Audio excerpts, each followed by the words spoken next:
We are doing it, darling. Yeah? Well, I pushed the button. Okay. Does that count? Yeah. And well, when I get the Well, you notification. know what did it is I was looking at a Paul McCartney album and it said just push play. Oh. Yeah. So I'm just kind of waiting to see evidence that we're Woohoo! actually up. I Oh just my got. goodness. All right, good. There I am. There we are.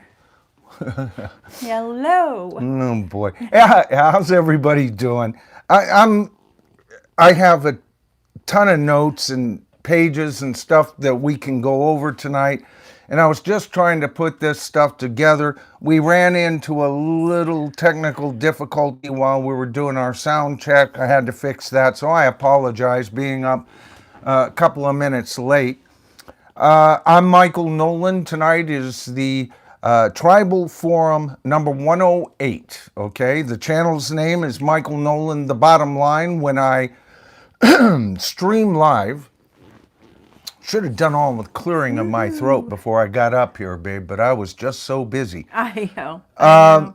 But anyway, the when I stream, we call it the Tribal Forum. That's when I get a chance to talk to you folks directly.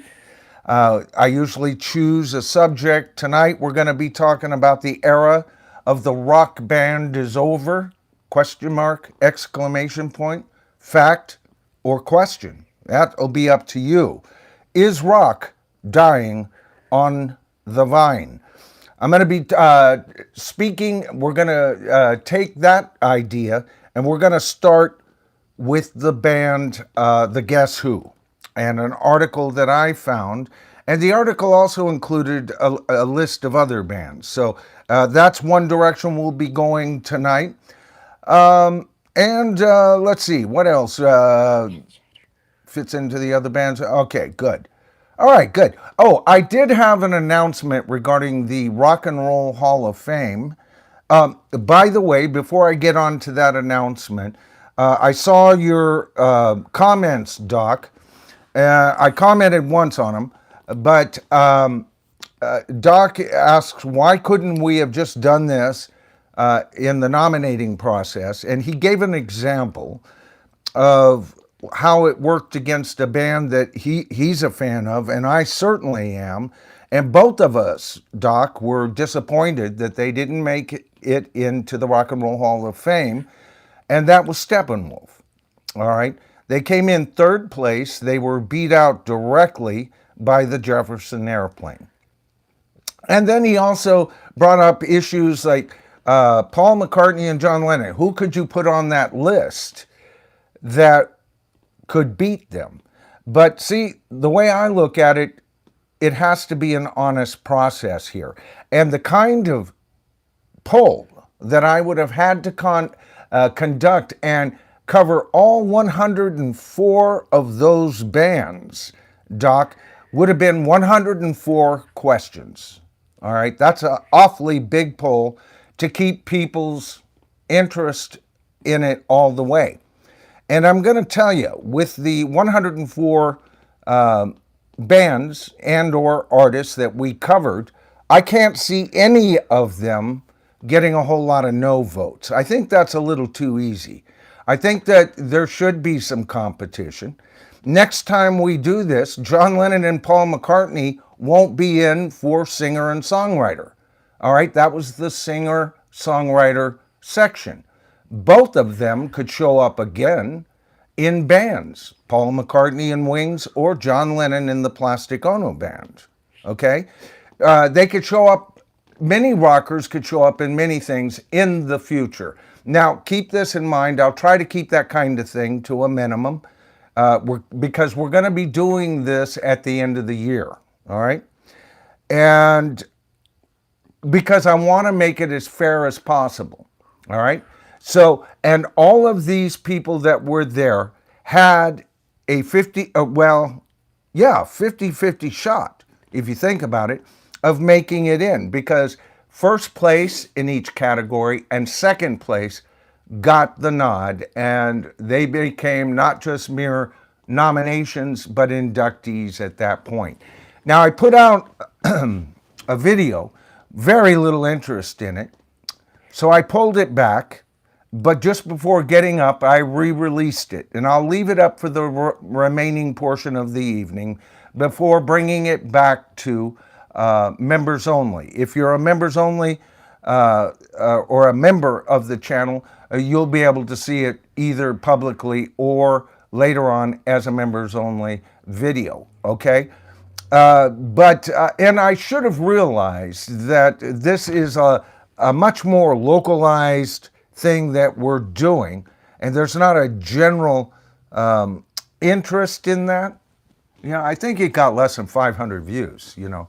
So, I tried to do it up a little bit. It's me from my last stream, but it's much later in the stream when I was a little bit more focused. As you guys know, we were covering so many aspects of this and the history of the channel, how we got here and all of that. I kept slipping into, and I didn't do it intentionally. It's just me spouting off, right?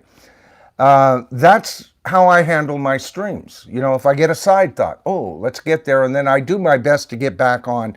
And I went down a couple of paths on the last stream, and yet a whole lot of you, over 600 of you have seen it, which is better than what we've been getting. We still need to get ourselves back up to where we're getting 1,000 to 1,200 views. A couple of my streams, 9,000, right? 2,500, 4,000, 5,000 views. And I think part of what happened is I was thinking of letting go today, you know, Wednesdays. I missed a couple of streams. We had a lot of technical difficulties, and so I was in and off the radar. So we're kind of building from scratch at this point. So that's my answer to you, Doc, on why we're doing it this way. I can guarantee you, because a whole lot of you suggested Steppenwolf. That's how they got on the list to begin with.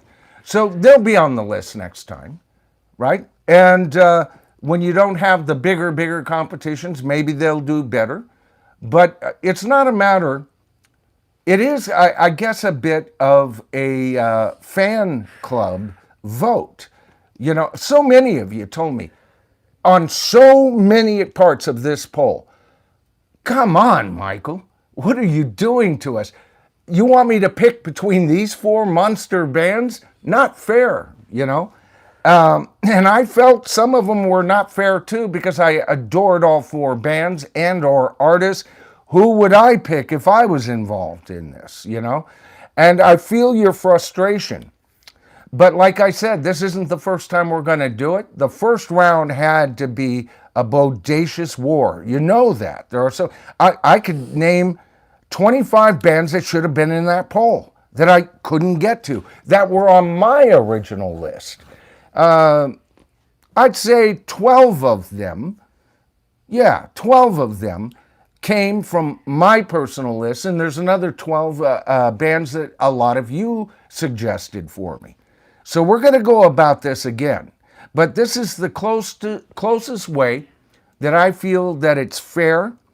I believe in competition. That's when the arts, when there's competition, you know, you got more than one genius hanging around the Sistine Chapel. You know, that's good for art in general, right? And so I like the competition aspects. Kimberly, be on the lookout for comments that either back up what I'm saying and or don't agree with me, okay? Because I want everybody to have their voice. That's essential here. But I did want to make an announcement concerning that. And then when I get through the stuff I want to cover today, if you guys want to talk more about the Rock and Roll or the Mount Rock Olympus Hall of Fame, I almost slipped there, didn't I, baby? You almost. Almost. Almost. Well, you know. You know what they say about almost. Anyway, the announcement that I need to make is in that video, you will see that I credit only, who was it? A handful of members who got a Silver Star induction. Thanks to Divining Dragon, I also instituted his basic thought, not the whole thing. I couldn't inculcate everything he was saying, but I took that tier system, right? And we have those who get inducted once, they get a bronze virtual statue. And like I said, I will send them to these artists telepathically. Whether they have passed away or not, they will get them, okay? Yeah, I have this power. That's all I can say. But so they would get a bronze star. If you got a second nomination, and this is the first time we've gone around this, I would have thought at the beginning of this nobody would get a second nomination. But then you get a silver statue to go along with your bronze statue, and or I call them silver star medals, if you want to think of them along those lines. Statue, medals, ribbons, whatever it is that we would give them, right? And then if you get a third Oh time, my goodness, hun. I see that. Beast LVX. Oh, Beat me with the Deuce. super. Oh, thank you so much. Could you read Beast. that? I'm on. I just covered silver. I'll go into gold I here in a sure second. will. Deuce is in and has spoken. I want to entertain his thought. Okay, Beast LVX says, rest in peace, Chuck Negron. Yep. One of the best voices ever. Yep. May he rest easy in the spirit. Yeah, he joins. Also, to our tribe, blessings and health on this earth. Stick around for a while and prosper. The water is just fine. Oh, I love it. Oh, amen, Beast. Deuce So is well kind of put. like a hippie Spock. Oh, you know? yeah. You know, hang around a while and prosper. You know? Well, I like it. Hey, anything hippie is cool. It's cool with me. Cool with my book. Yeah. I didn't know any hippies, and one time I guess I was You pretty didn't much know a any hippie. I'm hippies. probably still a fucking hippie. Of course you did. But I didn't know a hippie that didn't dig Star Trek. Yeah. You know Yeah. that and Gilligan's Island. Yeah. Everybody's going, what is his obsession with Gilligan's Island? Okay, Well, so that was a anyway, big thank show. you, Deuce. I appreciate it so much. A $10 super thanks. I appreciate that. You're keeping the channel going. But anyway, in this multi-tiered presentation that we're going to keep track on, the third tier is gold. Okay, you get a gold statue with your silver statue and your bronze statue, right? You're getting this, so I won't repeat that boring part of it anyway. And then the fourth is, what did we go with? Platinum and then diamond. All right, I don't think we're going to get to diamond anytime soon. Probably not platinum, right? But who knows? Who knows how this stuff goes? It depends on what kind of input I get from you folks and who you want to be nominated this upcoming fall. I'm going to keep you busy, though, before that, because we're going to talk about also tonight, if I've got time, 200 drummers, and we're not going to talk about all 200 of them. I got a list, and I looked at it, and I can't believe how underrated some drummers are and how overrated others are, you know, because they dot the I's and cross the T's in this particular publication's minds, right? And so I wanted to go over that because in the fall, before we're done with it, we're going to add drummers. I don't know if we'll be adding 25 drummers like we did with the guitar players, because when I did that, maybe I can figure it out. We'll see. You guys let me know. Should 25 drummers go into Mount Rock Olympus Hall of Fame for their drumming skills alone? Or should we whittle that down to, say, 15 or 20? Let me know that as we're going through that. So that's another thing. So we're going to be talking about the Guess Who. We're going to be talking about, as you can tell by my thumbnail, Heart and some other bands. We're going to be talking about highlights of a list of 200 drummers, the 200 greatest drummers in rock. And they blow it right around the 200 mark. So I'll be crawling up that list from 200 all the way to number 1. All right, some of them they gave a fair rating to, within 10 spots, 15 spots of where I'd rate that drummer. And some of them are a good 150 off, if you can believe that.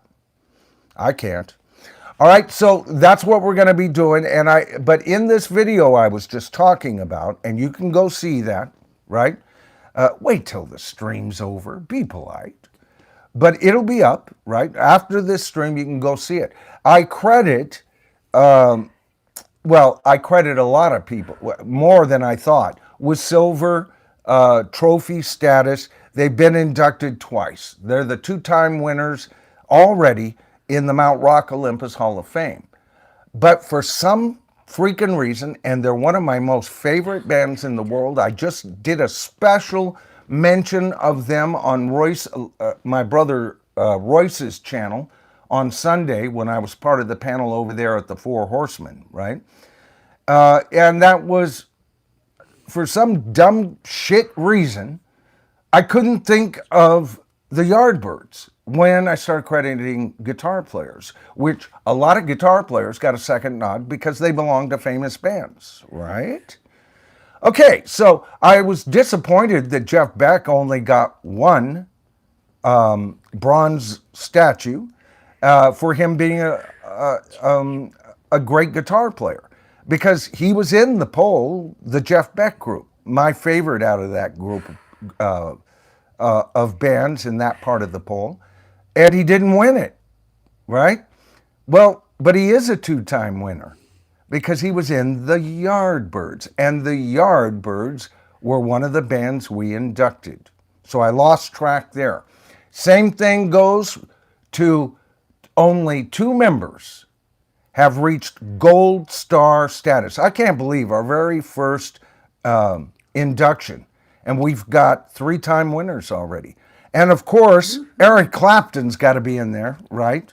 He was in Cream, and Jimmy Page was in Cream. So they both get who was inducted first? They both get a bronze for being voted on as the greatest amongst the greatest guitarists in Iraq, right? And then which came first? I can't remember, but we'll just say Cream came next, right? Led Zeppelin was already in, so that came in next. So Jimmy Page walked in to this poll already a two-time winner, okay?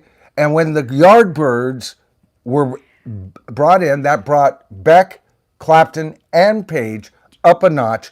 So Beck joins a host, not as many as just Bronze Star winners, but there a lot. We got a lot of two-time winners. You'll have to see my video on it, and it's 17 minutes long. I've added a whole lot more artwork to kind of give you a visual clue of what I'm talking about. I color corrected it so it doesn't look as bleached as I usually look on the live stream, you know. I improved the sound, dropped a soundtrack under it, and it's about 17 and a half minutes long to go through the entire list. So I strongly urge all of you to do it and give the thing a thumbs up, right? Who knows, if it got a second life, I might actually leave it up. But if there was interest, if it's going to be a more localized interest, then I think the home for it is in, the channel members section. I've got another one that I love, and Royce has told me he loves it. I took a small portion out of his stream from that very same night, and I also dressed that up. Don't need to color correct over there on that, but I improved the sound, drop a soundtrack in, and provide additional artwork from time to time as we need it in the discussion. And over there, what were we talking about last week? What was the subject for that? It was crazy because I was doing this Rock and Roll Hall of Fame, and I had to get over there and do that. Somebody tell me I'm just having a mild brain fart here. Let me see if I can go over here and find out. Oh yeah, Chuck Berry. Okay, sorry about that, Royce. Chuck Berry. And we talk a whole lot about how Chuck Berry, in a lot of ways, it's the eternal debate that we were Berry. talking about. Chuck Berry, yeah. Chuck Berry or Elvis Presley. Who should be the true king of rock? Yeah. Nobody's going to take that mantle in reality. But, you know, we kind of go half-cocked, Royce and I do. Yeah. I'm creating my own damn, well, we are, you and me, Rock and Roll Hall of Fame over here, right? And so we do, that is, if there's anything that talks about how Royce and I approach our videos and our streams, I'll tell you it's that. You find a question in there. Oh, is that really so? You know, and all you have to do is think, Elvis Presley, the king of rock and roll, and tag that little, is that really so? And who comes to mind? To me, it would be Chuck Berry. And one of the things I was just talking about, all those licks that we were talking about, and I say the minor pentatonic scale, blues scale, but then I say minor pentatonic scale when I should have said blues scale several times in there. Minor pentatonic scale and the blues scales are absolutely identical, except the blues scale has the devil's note, a flatted fifth.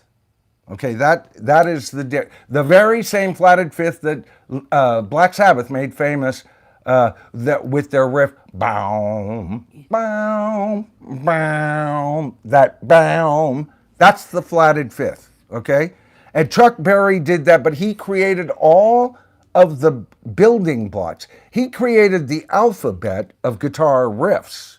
He wrote his own material, right? Great guitarist, wrote his own material, great vocalist. Chris Elliott in that video brings out that his favorite singer was, who's the guy who sings Chances Are Just Because Oh, yeah. I Wear a Silly Grin, you know? Oh, gosh, no, that wasn't Bing, was it? Huh? Not Bing. No. We were just talking Black Man with the smoothest voice in the world. God, he's one of my favorite. I told you. Gosh. It'll come to me. Johnny Mathis. Johnny Mathis. Thank you, sir. Thank Who brought you. that? Gear Jam? Between See, I got my tribe, baby. If I mess up, between two guitars. Yeah. Not King Cole, sorry, yes. Oh, that's the King one. Cole, Johnny yeah. Mathis is great too. But Johnny Mathis, Yeah. loved both of them. Yeah, thank you. Who corrected that? Between two guitars. Good to see you, brother. Joseph Blue. Yeah, between two guitars. Joseph. Matter of fact, have we seen you on the live stream before? She might. What about you, Kimberly? Do you remember Between Two Guitars? Yes, I do. Good. You've been coming. Yeah. Between Two I'm glad Guitars he's here. is one of those people that responds to my regular videos. Tons. Way before I was streaming. So I appreciate it. Thank you for the insight. Yeah. Nat King Cole. God, and Johnny Mathis is so good, but Nat King Cole, I'd have to pick over him. Nat King Cole, right underneath Sinatra, and even bumping up maybe on the same stage. You know what I mean? For me, I like some of the crooners from the 50s. You know, I love Bing Crosby. You know, can't get me enough of White Christmas. Well, in December, and then I don't want to hear it again. But what a wonderful song. What a wonderful voice, you know. Dean Martin, love him, right? Sammy Davis Jr., just pick the whole Rat Pack, you know? But I love that time. I love that jazzy big band era, right? It's one of my favorite genres of music. My ultra favorite is rock and roll, though, okay? So anyway, we've got that corrected about Jeff Beck. He now moves up to double induction status. And Eric Clapton and Jimmy Page are our very first two. And they got it at the same time. Well, I guess they got it because by the time the Yardbirds were, Cream was in, right? So they are our very first two gold trophy winners. I couldn't believe that. I couldn't believe we had 3 levels already. Yeah. That shows you what Divining Dragon, you know, he's a forward-thinking kind of guy. Oh, my goodness. Oh, he is. You know? He totally has great ideas. I took diamond. I was going to turn it from platinum to vibranium or something dumb like that. And then I remember Diamond Records. You know, you get a gold, you get a platinum, diamond. So Yeah. I took that as well. You know, because a lot of these guys go, yeah, I give them a good idea, and he tinkers with it. You know. This tribe is just incredible. Well, no, this whole thing was put together by them. I know. You know what I was, babe? What? I was the bookkeeper, Yeah. and you know that. You Yep. said, yeah. We'd be laying in bed together, right? You'd be watching Yep. something on your device, and I was reading all those suggestions that you had made a screenshot on, Yep. and creating each poll so that I had 4 polls up. As soon as one poll went in, I'd create that 4th poll, and I did that. I say for 2 weeks. The poll took a full 2 weeks to conduct. Well over now, 30,000 votes, and guess what? What? Let's go check this. And here's the matter of timing. I gave everybody a chance. Okay, this is interesting. What happened over here? I got to get over to the posts, and let's see if it's still. Yeah. Okay. So I left the last poll open for the entire stream, and toward the end of the stream, I closed it. I gave you guys a chance because Aerosmith was only 1% over Iron Maiden, and I had told you 1% will do it. A 1% win. Yeah. We're not going to pussyfoot around here. You know, oh, that's not enough of a lead. No, I won't do that. Enough is enough. You win by a nose, you win by a nose, right? And so I cut it off at the end of my stream, and Aerosmith was still 1% higher than Iron Maiden. Guess what happened the next day, baby? What? Iron Maiden, and it's still showing. Iron Maiden, who did not make the Mount Rock Olympus Hall of Fame, is now, it looks like they did. Because they're in second place, and Aerosmith has fallen behind. Oh, wow. A 1% difference, but I will not. I will not change that. Oh, my goodness. The poll was over. Oh, wow. Right? I think though Iron Maiden is going to Royce. do real well here in the fall, early winter. Royce just came in with Hey. a super hat. Thanks. Hey, brother, I got your message. Thank you, Royce. I left you another message. You wouldn't have wanted to hear it, so I deleted it. Oh, Royce knows what I'm talking about. Okay. Well, he can guess what I'm talking about. He goes, oh, one of those Michael Nolan okay. messages. Getting something off your chest, huh? Oh, yeah. I do that with Royce, and most of the time I leave him right there. Guy thing, huh? Bare knuckle and all. Yeah, Yeah. when Royce and I A talk. bro thing. Well, we're friends, and Yep. we're fellow content creators, and other fellow content creators piss the shit out of me. Yeah. Norman, mansplaining Maslow. Royce says, Michael and Kimberly, great job on the polls. I really enjoyed it from beginning to end. Aw, thank you, Royce. Yeah, and I got your message because he knew I was feeling a little downhearted that that video Yeah. that is now out of members only, Yeah. so you can all see it, Yeah. didn't do better, right? Right. And I was just, you get the honest me up here, folks. Yeah. I wasn't going to admit this on the air, but I'll admit it. There toward the end, I felt like, what the fuck? This wasn't worth anything, because I did this video on it. I thought, wow, here it is. It's not a 3D presentation, but I gave you some artwork and everything. I got my little feelings hurt is what it was, baby. Yeah. I can be that way. I huh? know. There's a baby You put in a me. lot of heart and soul into Well, I the did. videos. And Because it wasn't just those 2 weeks, darling. yeah. I spent 2 weeks I doing know, that I same know. old shit, Yeah. prepping for it. I know. Yeah. It's So hard. it took an entire month out of my life. And somehow I managed to still make regular videos, still managed to stream on time, and still have been providing my members with videos on their side. So Yeah. I guess I just felt all collapsed. Well, folks. Between Two Guitars says, I remember I watched that whole thing live.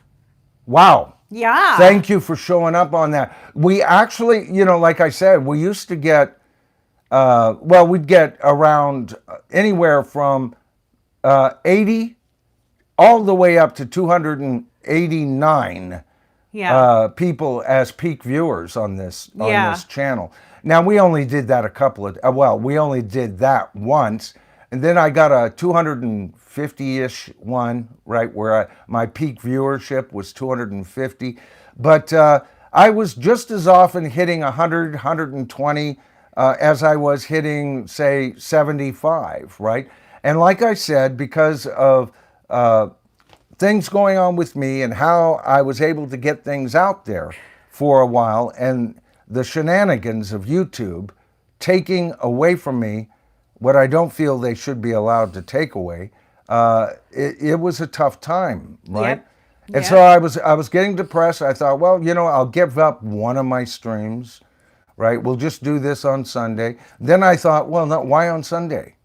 Why not on Saturday? And then if I had something more to say, that would work, Yeah. right?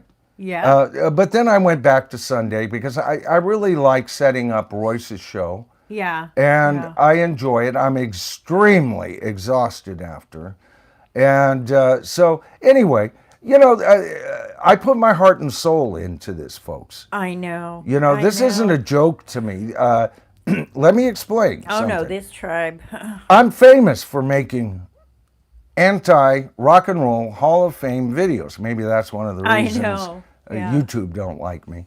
Because it's a joke. It's a joke. It is a joke. It's just, and it's like disrespectful to the reality of it. Yeah. Of Right. rockers that belong there. And I agree. It's like they play games. Well, I mean, look, some of their inductees are talented people. Oh, yeah. I give Missy Elliott a big, Oh yeah. black eye Yeah. constantly I know. She's rap. because she doesn't belong Yeah, there. she's rap. But Well, and she has gospel leanings, see, and she had an uncle that listened to Led Zeppelin and Yeah. Lead Belly or whatever, and so therefore she's eligible. Really? That's exactly what by the way, I'm not just being ornery here, folks. That's exactly how John Sykes, which one was it, LL Cool J? oh, I like LL. And he goes, I'm Cool not J. rock and roll. But yeah. And he used that same line of reasoning, and LL Cool J drank the freaking Kool-Aid, Yeah. which makes him LL Kool-Aid. They should have a rap, rap and hip hop. I'm sure they do. They Hall got of to. Fame. If they 'Cause don't, there's rap and hip hop, so that would be, yeah. But if Dolly, They have a heavy metal Hall of Fame, mainly because heavy metal is ignored a whole lot by the Rock and Roll Hall of Fame in favor of Dolly Parton. Really, yeah, Right? I know that's exactly right. Okay? That's Willie exactly Nelson. He's one, I love Willie Nelson. I love Johnny Cash. Oh yeah. I love Willie Nelson. Oh yeah. Right? I love Waylon Jennings. Waylon Jennings, right? Chris Christopherson. Chris Christopherson. Yeah. I could see Chris making it into this because he kind of Yeah, he started off crosses with a over. country flavored rock image, rock star Glenn kind of Campbell, guy. yeah. But the other three, as much as I love them, they're country. Yeah. And I've said, oh man, if there's anyone that is rock and roll to his soul out of those four, it's got to be Johnny Cash. Johnny and Cash, I believe yeah. that. Yep. But if I let one in, Right. then we wind up with a Missy Elliott down the line. Right. So I'm going to be a pretty firm keeper of this gate. Now, I'm not saying I won't ever change my mind. If there's anybody that can change my mind, it's you, the tribe. But I better hear some good reasonings why we would include a Johnny Cash Yeah. into this. I Yeah. want to keep this. They have the country music. I know, because some Hall of people Fame. are thinking right now, you just put in a bunch of soul artists, R&B artists, Yeah. You just put in 50s artists, that have nothing to do with like that classic rock period of, say, 1965 to 2005. So why can't Johnny Cash be in, by damn it? And I'm so tempted. Willie Nelson would be another. I love Dolly Parton. Yeah, me too. I bought her records. Me too. But I always knew I was buying pop country. Yeah. right? Oh, yeah. Not pop rock, Right. okay? Right. We even had Oh a my section for goodness, pop rock. hon. What was that? Carly Coppola of Savaka just came in with a super thanks. Oh, good. Oh, Carly, thank you so much. That's awesome. Did you read? Oh, You my did read goodness. Royce's. Michael Boswell just came in. I read Royce's, yeah. Okay, good.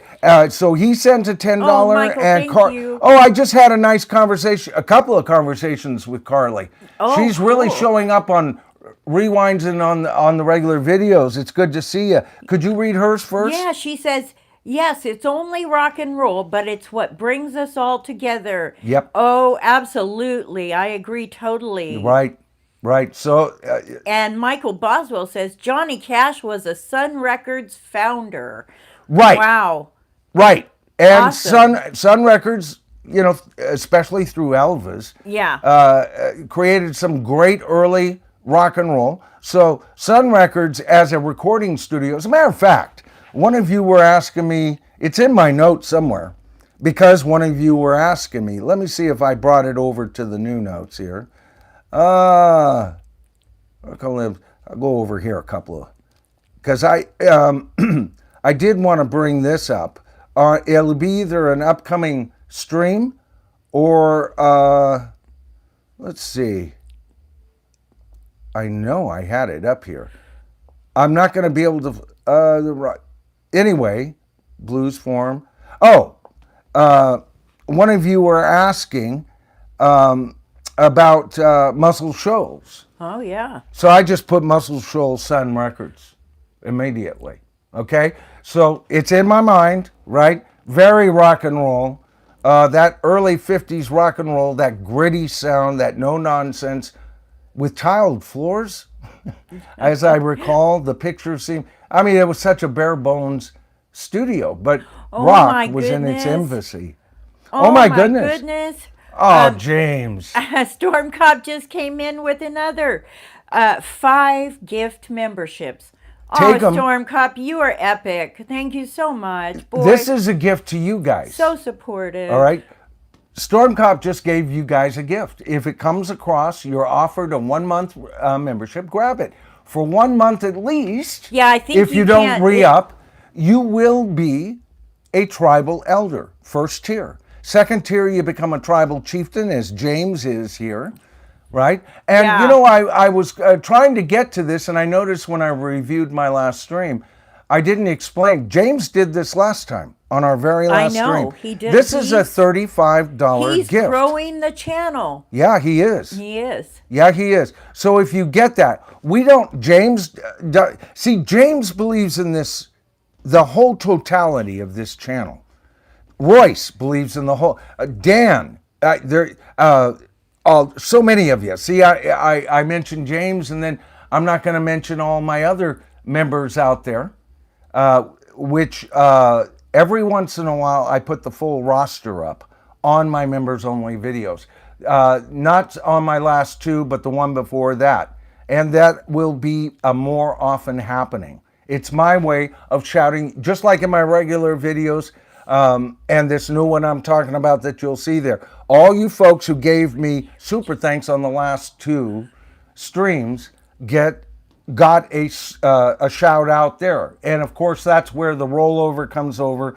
And you'll see something like Storm Cop, $35, Rockstar, that type of thing. This is the way I thank you guys for this. Michael all right? Boswell came in again. Oh, Michael, with always the good to hear super from you. thanks. I dread to read it. Why don't you read it to me?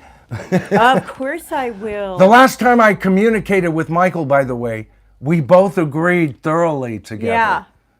So Michael says, Sun Records, Elvis, Johnny Cash, Jerry Lee Lewis, Carl Perkins, Roy Orbison, oh, my favorite, Conway Twitty, love him too, Charlie Rich, Junior Parker, or Paker, B.B. King, and Billy Lee Riley.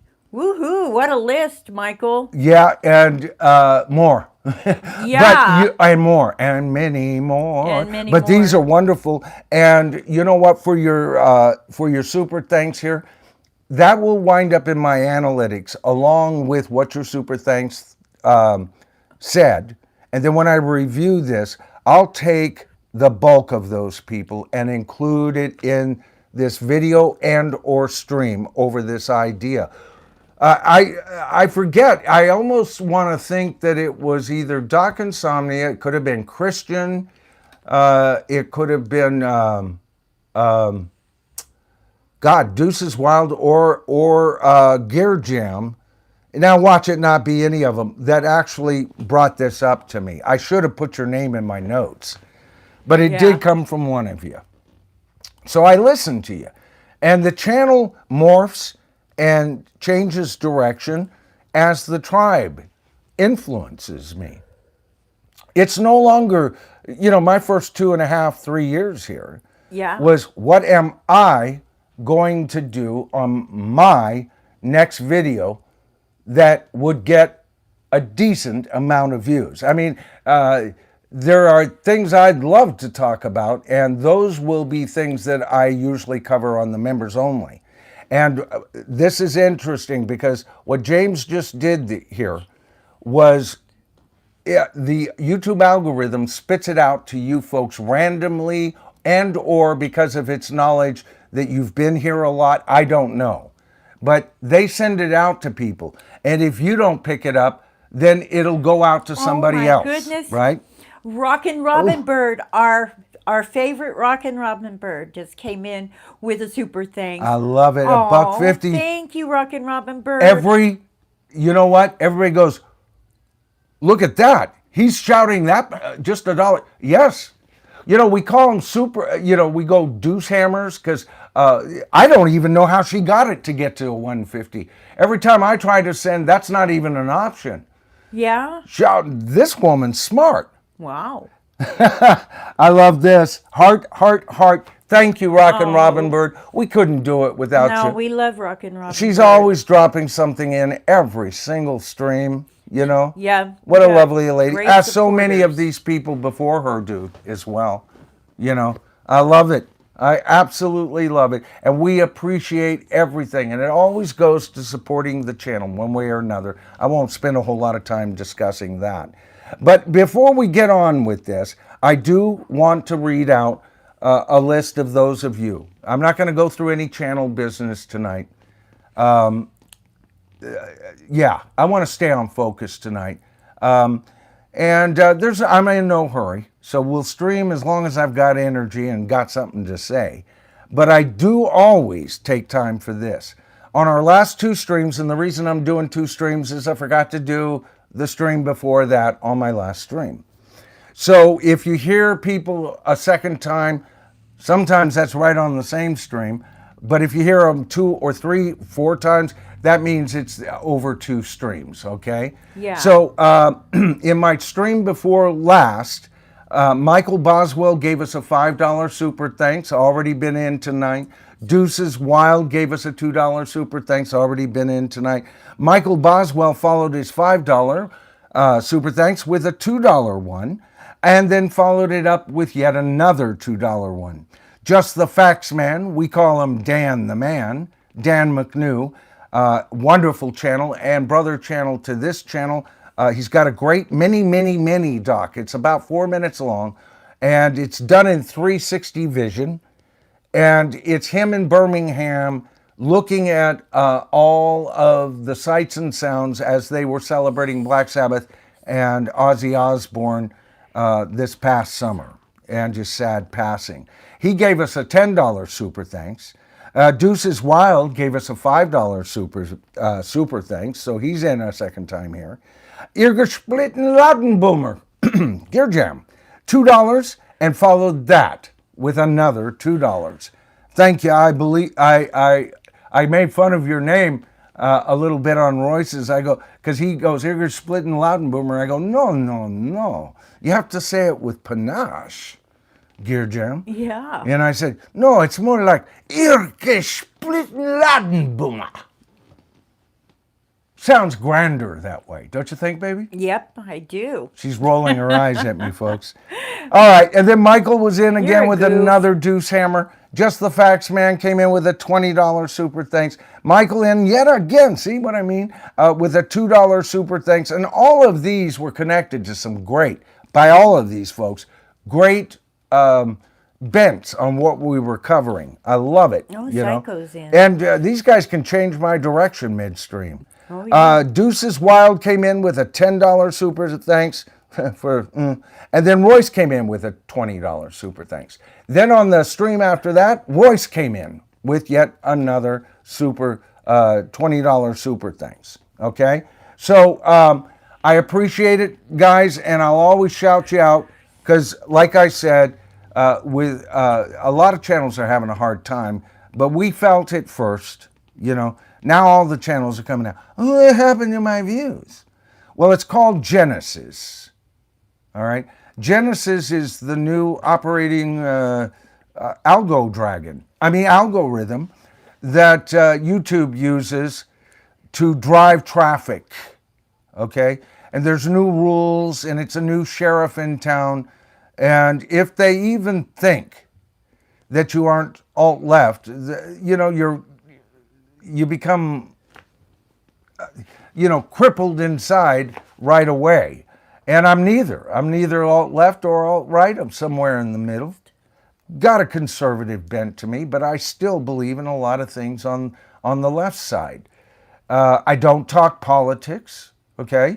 But for some reason, you know, it's like views dropped off magically, just as subscribers dropped off magically, yet never out of my last 30 videos, which is kind of telling. We've talked about that. All right, so let's see if I covered the intro notes here well enough for you. I want to be thorough tonight. Let's see. Yeah, did I? Yeah, I'm on the right one. Come on, Michael, get it together, or these people start thinking you're like in your 70s or something. Okay. Oh, another shout out. I forgot to shout out TJR, who did a video similar to what I did, and he mentioned my video. And I'm talking about TJR, just TJR. We have another TJR who has come in. We haven't seen him in a while, has his own channel. But I thought that was the TJ when he came in, and I'm talking about just TJR. And I think he's now called, you know, his handle is TJR the Original, because there's now a lot of TJR channels out there. I used to watch him a good year before I even thought I'd do a channel. And then when I did a channel, I wasn't going to do a rock channel. But I've always had interest, and I always appreciated the brother, right? He's really in contact with people who write to him, comment to him. He's my kind of guy. And he gave me a shout out along with Joe Mayo, because both Joe Mayo and I kind of covered it. I covered it a little different than the two of them, but a very successful video. So thanks for watching that. Okay, so we got the Jeff Beck stuff. We're not going to deal with that stuff tonight. Let's go to this article. All right, so this article is on the Guess Who is back in court? Former members of the Guess Who.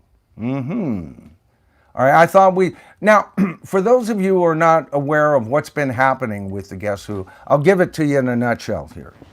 All right, the Guess Who formed. They were called another band. Then they changed it to the Guess Who. And a couple of these members go back to even the other band. All right, they were in, well, Jim Cale was in 9. They credited him to 11, but I don't count the first 2 albums by them. I count Guess Who albums. So 9 albums. And he is credited, and I believe Gary, the drummer, is also credited in writing American Woman. Let me tell you why they got a credit for that. The Guess Who were at a live audience, and they had this riff, probably Bachman coming up with it, I would imagine. And but Bachman and Cummings finished it off, gave it a melody, and wrote the lyrics to it. And because the whole band was jamming, they all got a songwriting credit because it came from a jam of a riff, and they carried it on. They kind of worked it out there. I've done that before, but is it true songwriting? And did Jim Cale and who was it? Gary, what was Gary's last name here? Gary, Burke, I mean, Gary Peterson. Gary Peterson. Okay. And so anyway, it wasn't long after that Jim Cale was fired from the band. Okay. And they continued a little bit after that. Bachman left. Cummings took headship of the band until he left and did his own solo career. They were defunct at that point. There was no Guess Who. The Guess Who left. Okay. And then Jim Cale got an opportunity to do a concert. I think it was one of those benefit concerts, as I recall. If I'm wrong, put it in the comments, folks. Because if I ever get things wrong, just read the comments, and a lot of these folks will know more about this. And so he went to Burton Cummings and to Randy Bachman and asked them, I think specifically to Burton, and asked them if he could use the name and perform as the Guess Who. And they said, yeah, I guess, okay, right? Then the dirty bastard, Jim Cale, found out that they were a bunch of hicks as band members because they weren't smart enough to trademark their name.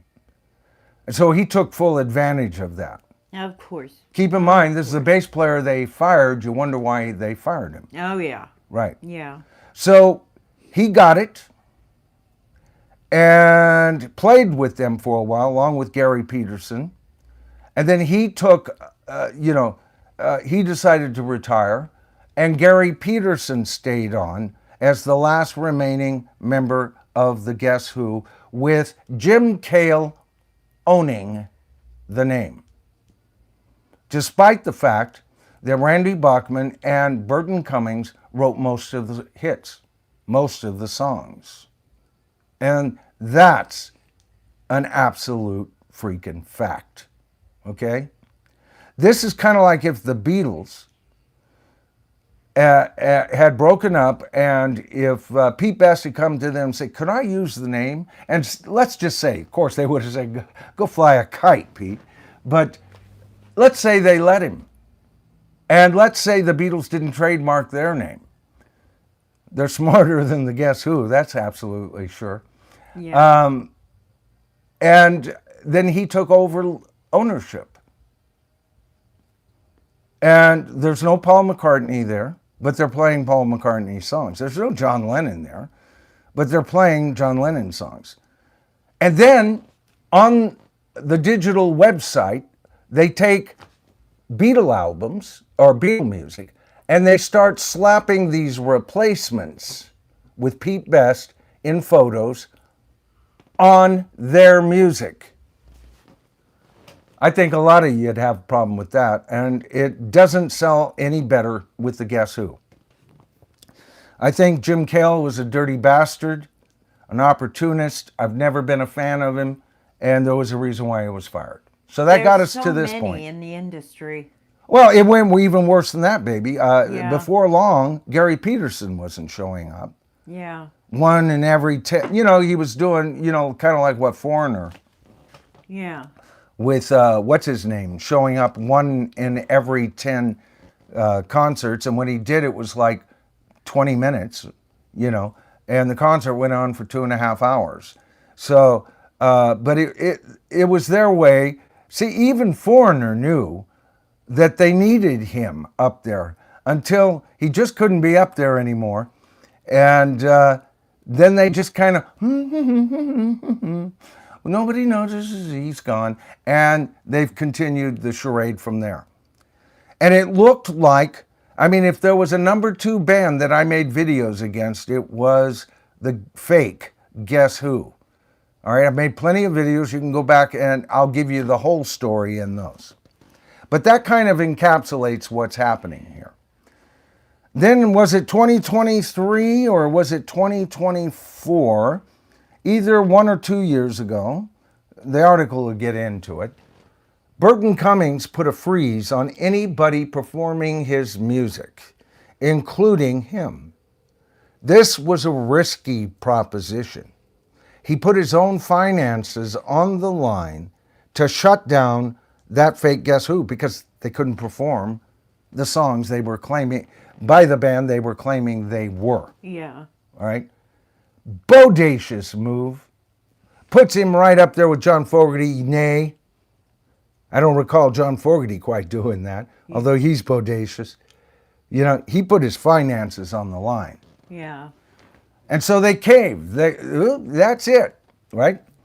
And then that left Bachman and Cummings able to take the name and to tour as the Guess Who, which they're doing this year. Okay? Both these guys are more Guess Who than anybody who's ever been in the band.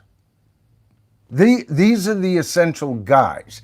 Now, I would have liked it if Jim Cale would have shut his mouth after they won this, all right? After Burton Cummings won this, and he just decided to finally be a man and apologize to everybody for what he did.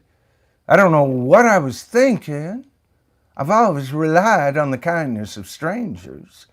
Done that kind of thing. And then he could have showed up for some of these shows along with Gary Peterson. We'd have almost a full lineup of the Guess Who right there. But Yeah. I don't think they were invited. And I don't think even if Jim Cale had apologized, they would have accepted it. There's bad blood between them. Yeah. What he did was a dirty dog trick. There's no doubt about it. He's one of the bad guys in rock. Right up there with Alan Klein, Phil Spector. Right? Okay, so anyway, that got us to the point. Now they're out touring. We covered their announcing. You all know I was really excited. The Guess Who is one of my favorite bands. Okay? I believe they made the Mount Rock Hall of Fame, which is cool. All right? So here's what this article says. It says, main songwriters Burton Cummings and Randy Bachman are back on the road after a series of court proceedings over the right to call themselves the Guess Who, but the legal fight is not over.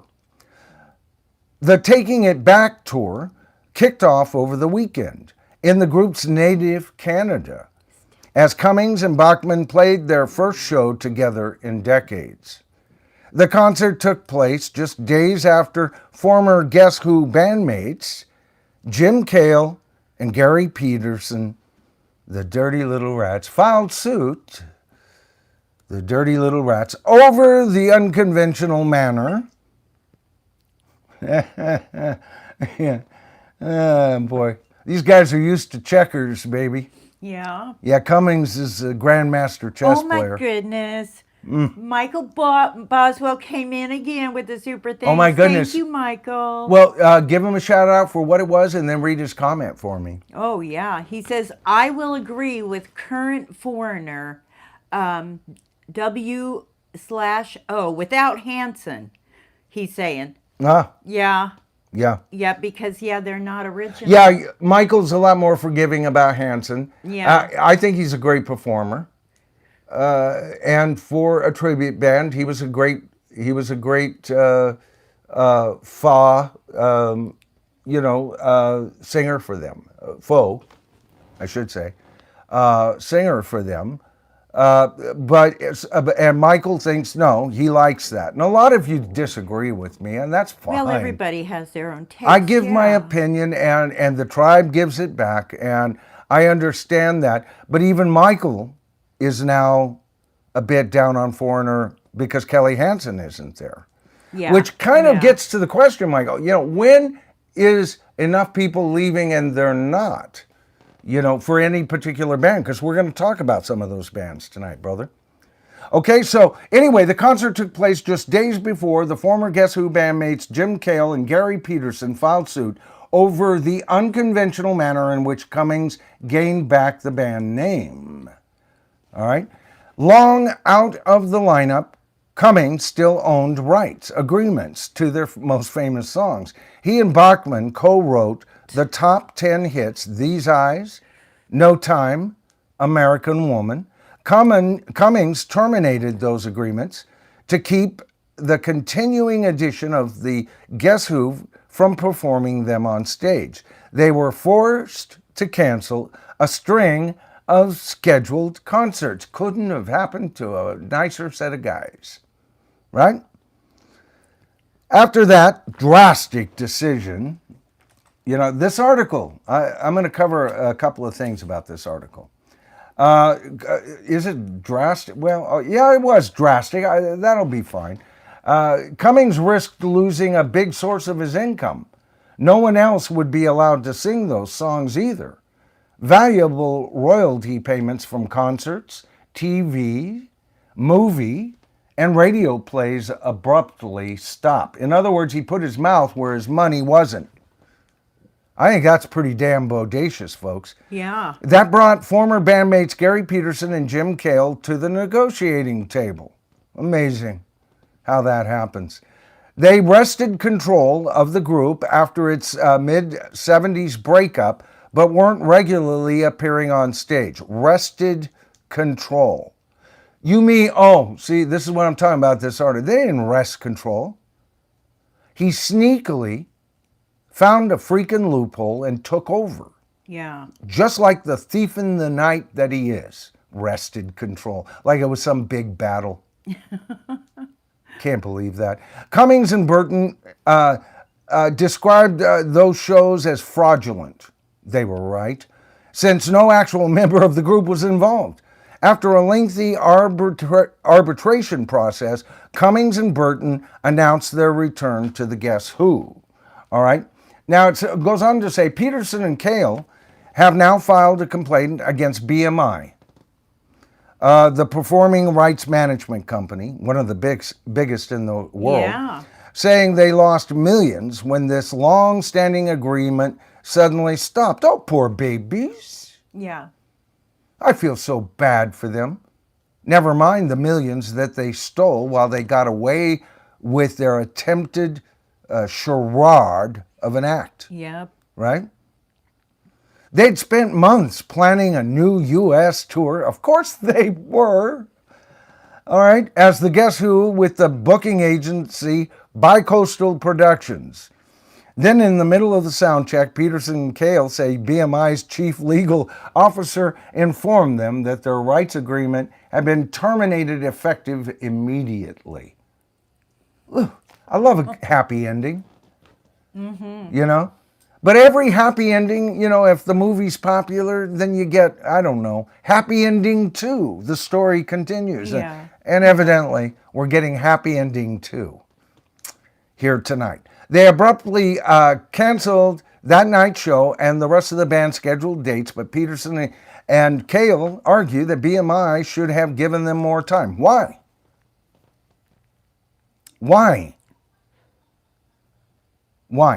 Well, we have this, fuck you. I don't give a damn about your contract. That's your problem. Bicoastal Productions can go suck a lemon. Yep. Why?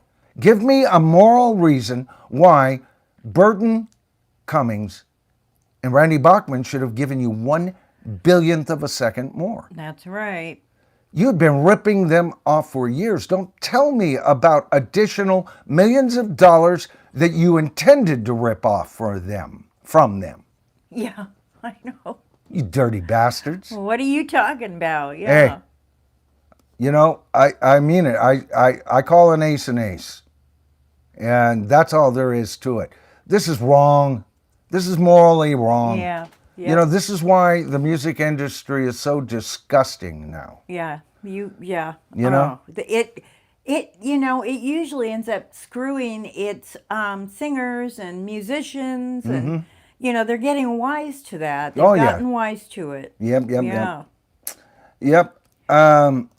Let's see. They abruptly canceled that night show. All right, should have done it. Okay. Blah, blah, blah. Is that in? Concerts already. Okay. And Okay, then they say cannot simply provide notice of termination of rights effective immediately in such a manner that would force the cancellation of all concerts that had been planned, organized, and promoted according to their lawsuit. Yeah. Original bassist Jim Cale had obtained the rights to the name and was soon joined by fellow co-founder Gary Peterson on drums, but then Cale retired in 2016.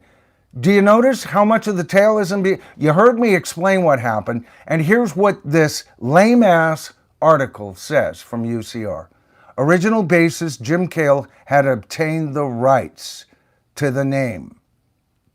You know what this is? This is a writer trying to add more power to his story.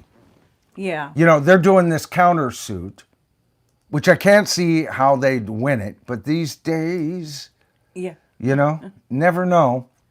I don't see how, but this almost gives them back. Well, he stole it. He found a loophole and he stole it.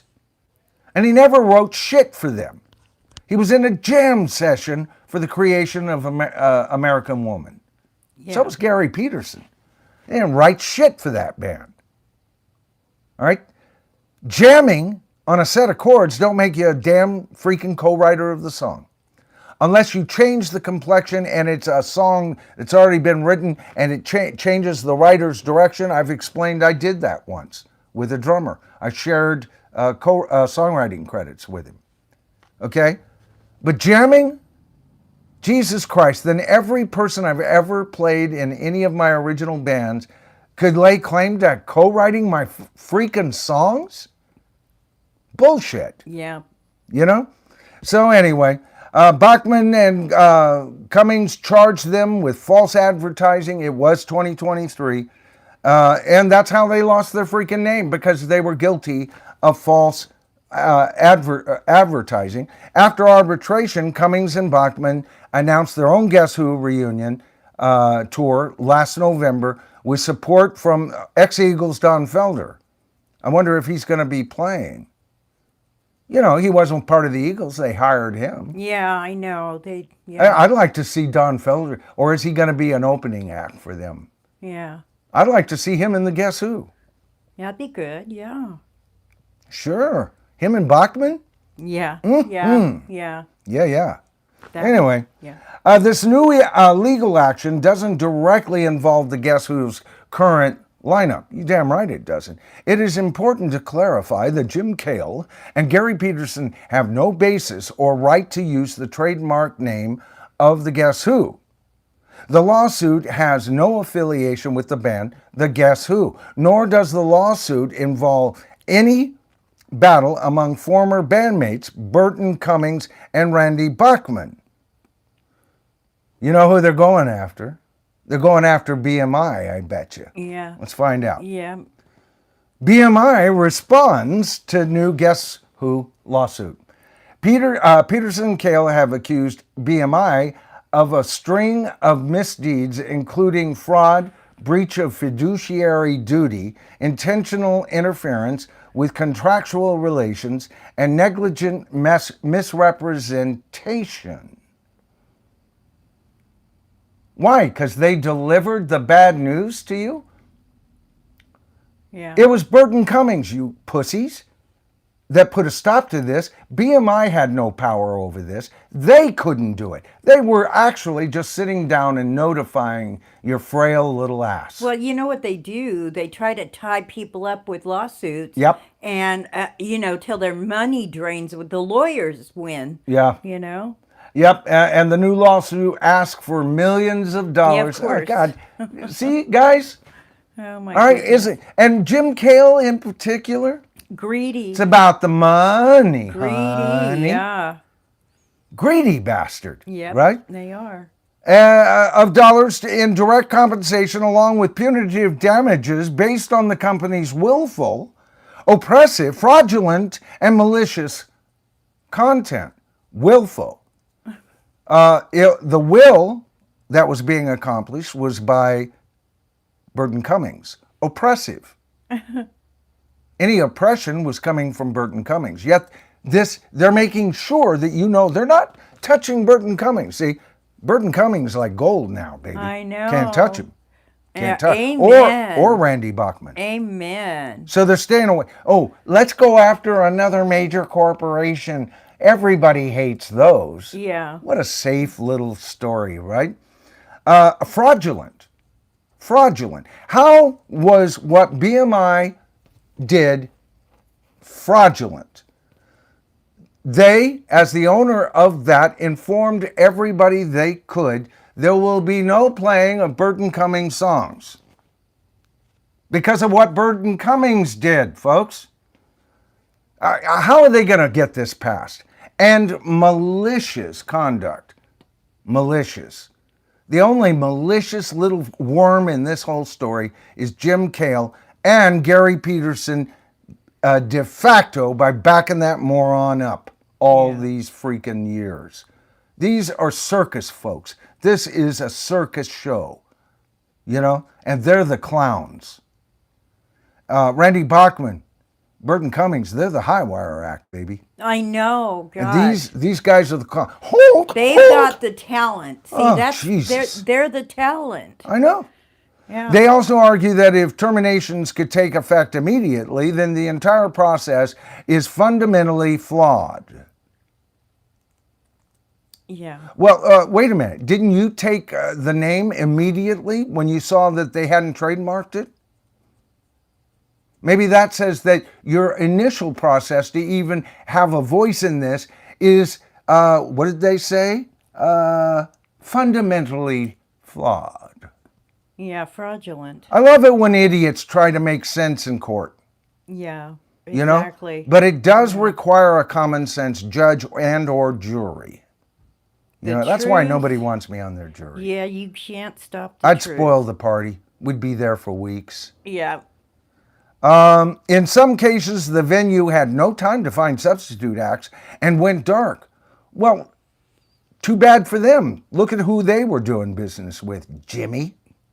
Okay? Plaintiff attorney Michael Macat, has to be told Rolling Stone what happened doesn't make any sense. With most contracts, particularly commercial contracts, you have to give notice.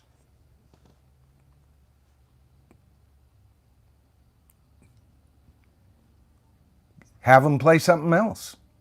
Show up. Show up. Play some of the stuff you've written, Jim. Or just do a covers act. Show up. You didn't have to give notice. Show up. Here's what we can do. According to the contract, here I am. Why didn't you show up? You still had the right to give notice. And then they could have responded to you. Oh, is it that you were fearing a lawsuit from those places? So quit talking about how unfair it is to these places who, if you had bothered to show up, instead of giving any kind of decent notice, would have sued your ass.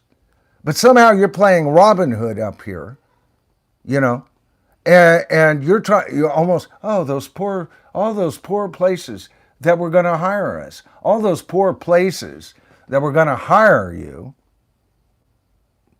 knew what they were getting into. People in the entertainment business usually do. Otherwise, their places wouldn't be places anymore. They'd be out of business. So that leads me to this whole thing. I'll just kind of tie this up with a handful of bands. All right. We've got a lot of bands that are out there touring.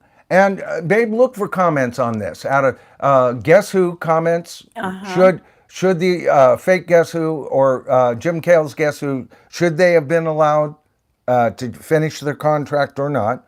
And whether any of these bands I'm about to mention, should they just fold because they're no longer who they say they are? How about Kansas? All right. Kansas now has what? One member left? Because somebody had, I'm trying to remember, Kerry Livgren, Dave Hope left the lineup in 2000, followed by Robbie Steinhardt in 2006, and then Steve Walsh, original drummer, Phil Earhart and stalwart guitarist Rich Williams remained at the group.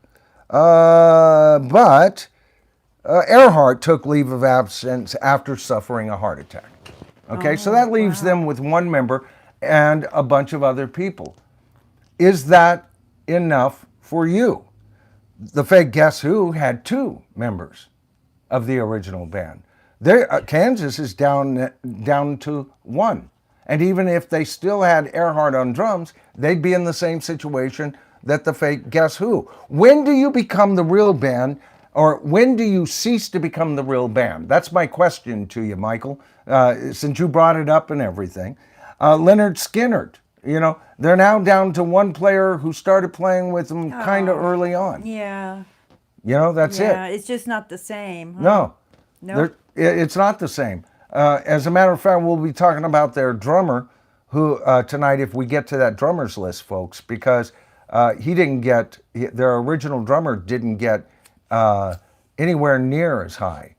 He wasn't with the band too long, but he was there for their first album in bits and pieces, and the second album, and then he retired. He came back for a little while and everything, but he was there the night I saw him at the Cow Palace with the Guess Who, or not the Guess Who, the Who, right? And he was fabulous. But we'll go over how high they think he's ranked, right? Think about drummers, folks. What about Yes? I'm kind of digging Yes these days, mainly because of what they're providing is good music. Mirror to the Sky. That was my album of the year for 2023. Yeah. And yet I can hear people, and there's probably people going, hypocrite right now, They only got Steve Howe, and Steve Howe isn't even their original guitarist, man. That's not Yes. I can hear you. Yeah. It's just Mirror to the Sky sounds just like freaking Yes. It's brand new material. Yeah. And Steve Howe is a key member. Yeah. And one of the 5 members that I find is my favorite lineup of Yes. You got Steve Howe on drums, John Anderson on vocals, you've got Chris Squire on bass, Rick Wakeman on keyboards, and Bill Bruford, not Alan White, on drums. Bill Bruford is quite high on that list. Is he high enough, though? Because he'd be very high on my list. Bill Bruford from Yes. Oh, boy. Let's see. Who else do we have here? Heart. Then and Now. I love Heart. Yeah, I like the original Heart. And yes, the focus was on the sisters. Oh, my goodness. There's no doubt about it. But those other 3 members made them a kick-ass band. Yeah, babe. JP Salazar just came in with Brother. the super things. Yeah, I just had to do an thank you, apology. JP. Yeah, I just had to do an apology. Did he say anything? No, he doesn't say anything. He's just giving you a Thank you. super thanks. I appreciate it. That is so I nice. appreciate Thank it, brother. You, JP. I love this guy's channel. Woo. Yeah, I love him. He's so very I'll Led Zeppelin. check He it goes out. places with Led Zeppelin I don't. You Yeah. know? Oh, yeah. Yeah, he tears cool. apart their movies. He tears apart what they're wearing and everything. Man, you want to know anything That's and cool. everything about Led Zeppelin. His knowledge base, as far as that goes, JP, is wow. greater than mine. Awesome channel. But I liked Heart, but I also liked them in their original thing, and I didn't like them when they disappeared. Members in the band came back in the 80s. I didn't like their hits. It was so pop. Man, they were a kick-ass rock band. Never cared for them ever since. Never cared for them. And they're embarrassing themselves. She's lost her vocals, right, to say the least. REO Speedwagon. Love REO Speedwagon. Well, yeah. they're kind of out. What are they? Hit and missing shows, and Kevin Cronin, is he still refusing to show up or whatever? I don't know. Did they finally decide they were going to tour? Look for a comment that confirms whether or not Kevin Cronin's going to be involved with REO Speedwagon here. I guess, if he's going to play with a lot of the original members, that'd be worth going to see. They were a good band, Yeah, they were. But he showed up. well, he called himself REO Speedwagon. And he still had his keyboard player. Here in my hometown, all I had to do is drive down the road to go see him. I wouldn't.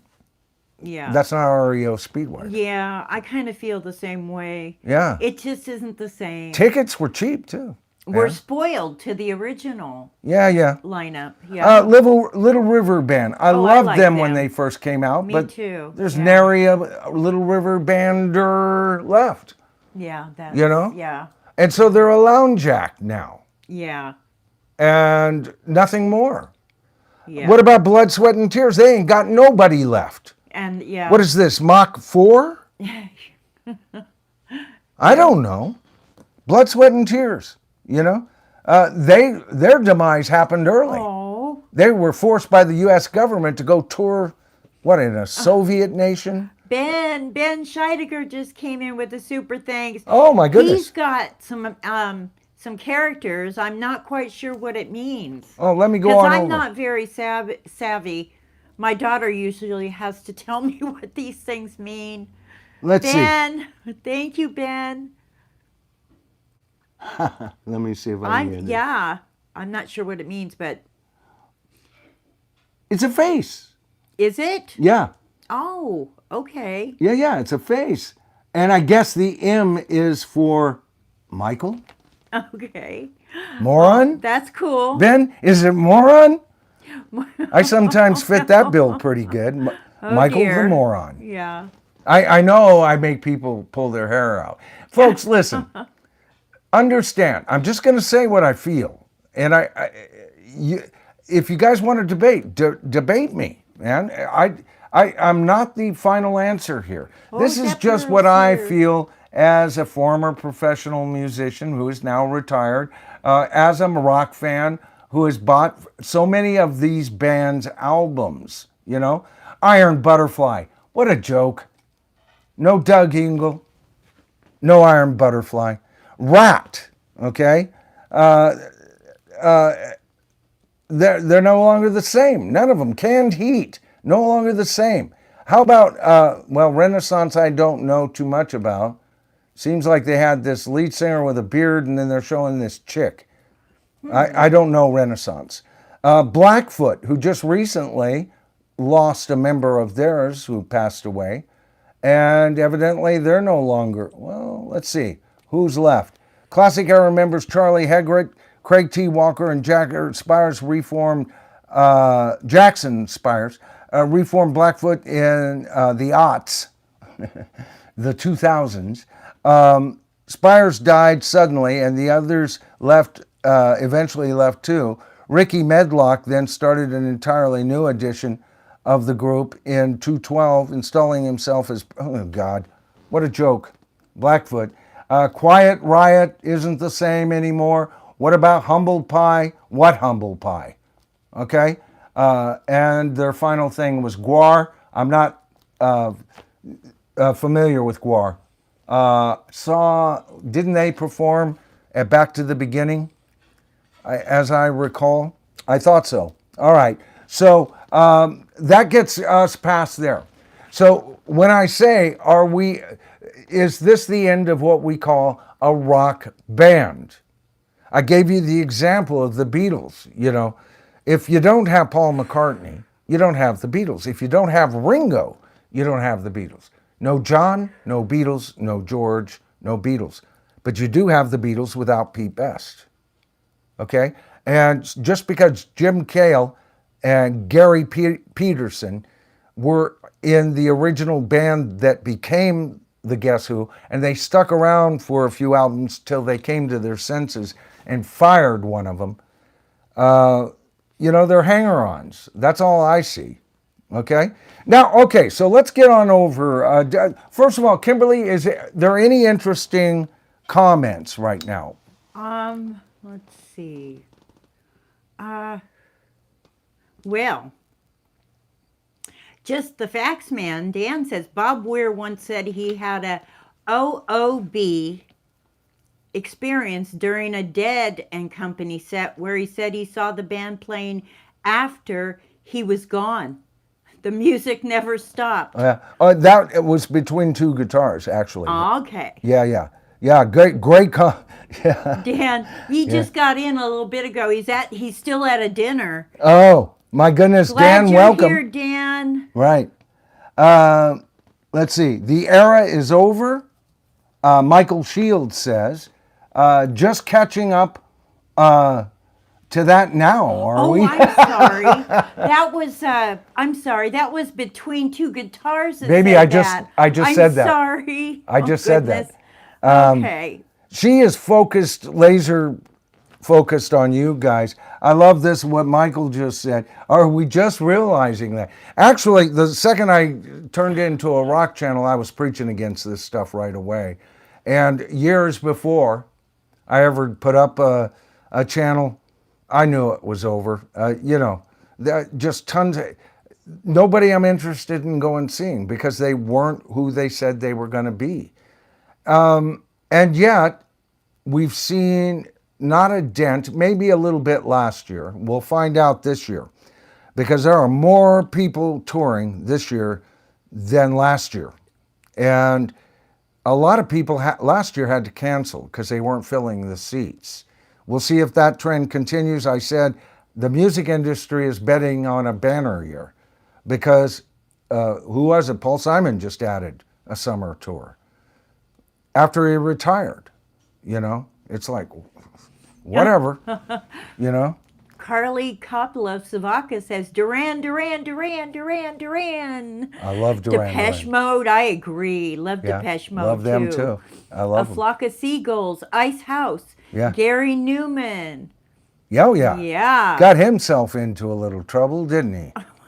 Bad boy. I love that song. Oh, my. Yeah. Tommy Mayer just came in and says, hi. How you doing, Tommy? Yeah. Glad you could join us. Hot tuna? Hot tuna. Yeah. I don't know. Kaylin's developed such a dirty mind lately. I don't know that's not no. I love hot tuna. David Cassidy and what is it? I can never, Colin or whatever. I loved him as a guitar player too. He did an album and one of the first track on it, as I recall, Cipollina. I'm thinking about. Oh. Yeah, I'm thinking of John Cipollina. I love that song. We're building a monster. Has anyone ever heard that? I bought that album. Loved it. Great album. Okay, let's see. John Hardy says Triumph should be in the Rock and Roll Hall of Fame. Triumph, yeah. Yeah. Yeah, and chances are they're going to be in our next bit here. I'm thinking Motorhead, Triumph, couple. Rammstein, Ben Scheidegger says Rammstein. Rammstein. Masterpiece, German metal album. Oh. Woohoo. Cool. Yeah. Yeah, I'm not that into it because there's too many subgenres. You can't keep up with it, metal these days. But they seem to be surviving all on their own. They're almost like you've got rock and roll over here. And even though metal's rock and roll, you got metal over here. Yeah. And that's probably due to the traditional common sense of that thing that used to be the Rock and Roll Hall of Fame before we came and just obliterated them. Zepperal says new Megadeth is great. Yeah, didn't you was it Megadeth that you just did a video on? I haven't seen it yet. Yeah, go Vance. on over to Zepperal and subscribe to his channel. He's one of the channels that are on my page. Yeah, Zepperal is awesome. They're one of 5 channels that I support. Love his videos. Zepperal, The Four Horsemen, Just the Facts Man, Yep. Soul Train Bro, which is a rock channel, okay? And who was it else that I just added? Was it JP I just added? Let me see. JP Let me find Salazar? out. Yeah, I may have just added him. If not, I gotta. Let me check here. JCM. Salazar. Yeah. Okay. Yeah. So he's on there. All right. Love his stuff. So anyway, let's see. you know what I did is I went over to his channel and then switched me off, and I don't even know what's going on with you guys right now. Let me do this and get back here. There we go. All right, I'm back. Ooh, I like Beast LVX says Black Oak, Arkansas is an overlooked and influential Southern rock band. I loved them. Jim Dandy, Mangrum and Company. Yeah. Ooh. I saw them Yeah. when I was in high school. Yeah. It would have been 1972. And I was in North Carolina. It was the year I spent 11th grade in Okay. North Carolina. And I saw Black Oak, Arkansas perform in a high school gym. Ah. No stage, Yeah. flat right down with us, Wow. you know. Amazing. How cool. Became a fan then. Loved them. Yeah, great choice. JP asked what you thought of 90125 by Yes. Loved it. Loved Woohoo. it. Yeah. Would it be my favorite album? It'd be in the top 5. Well, that's pretty good. You know, the Yes Yeah. album, Fragile, Close to the Edge have to be there. Oh, God. Oh, well, it'd be maybe number 6 or whatever. No, I'd have to give it the number 4 spot. A couple of their latter 80s and 90s albums would have to kind of, go in there. When Yes hits it, they hit it. I think Mirror to the Sky would be in their top 10. Yeah. I'm probably a minority in that opinion, because I hear from a lot of you folks out there that you don't care for Yes as it is. I would love them to be with John Anderson too. Yeah. Okay. Yeah. I really would, but with them separate, look, here's what we got. We got John Anderson's True album with the Band Geeks, and we got Mirror to the Sky. So maybe let Sleeping Dogs Lie and just don't go there anymore. It's mainly because of Steve Howe doesn't want, I just read a thing where he says, I don't want the tensions that come with a John Anderson. Yeah. And John Anderson, he's the visionary, he's the writer of lyrics that somehow make no sense yet make perfect sense if you listen to Yes with the right frame of mind. Man, you can go places listening to their lyrics. It changes every damn time I hear it. So he's very obtuse in his lyrics. He covers the true meaning, or he doesn't know what he's talking about. Some of you have even said that before. John Anderson just puts some lyrics together that kind of sound poetic, and that's about it. He don't know what he's talking about. I buy him. I love him. I love him as a lyricist.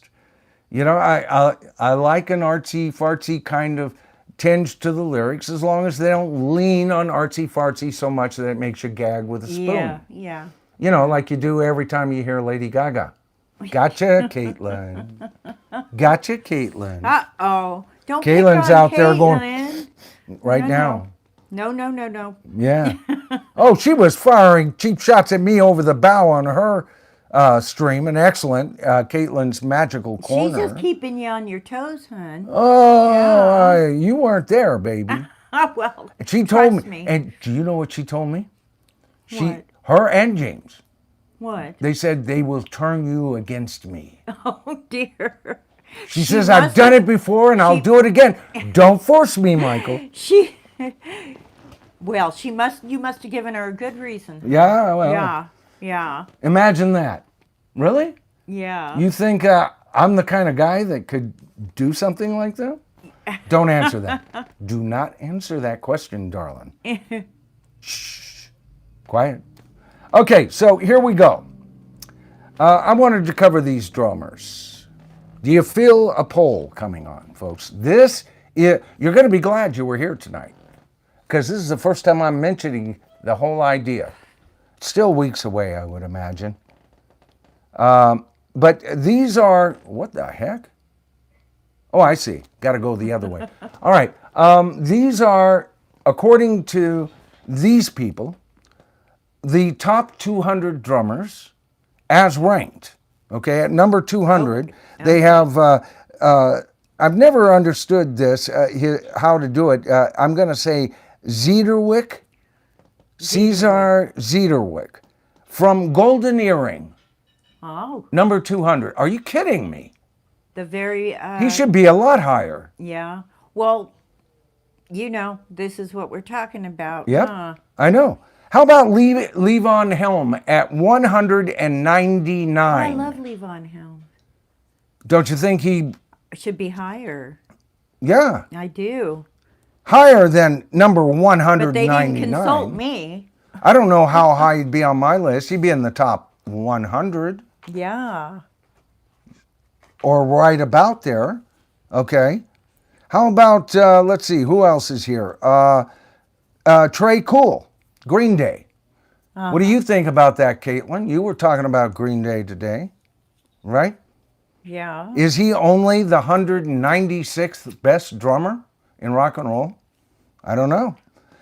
All right, here's my first big problem with this list. They usually At do 194, from Traffic, Jim Capaldi, Capaldi. definitely top 50 for me. Easily top 50. Wow. Maybe ranking well into the top 50 even. I can't believe that. Or Jimmy DeGrasso from Megadeth, another band that Caitlin mentioned today. Only 193. Oh, Okay. dear. Ed Yeah. Cassidy from Spirit at 191. Or 192, I should say. All right. Wow. Boris Williams from The Cure at 190. Don Henley from the Eagles, 189. How did he get on this list to begin with? Yeah. Way overranked.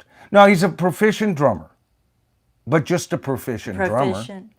He's Yeah. proficient. Yeah. Well, it's probably a political thing, hon. Well, it's You because, know, in the industry. maybe it's because, he's Don Henley. He's Don freaking Henley. Yeah.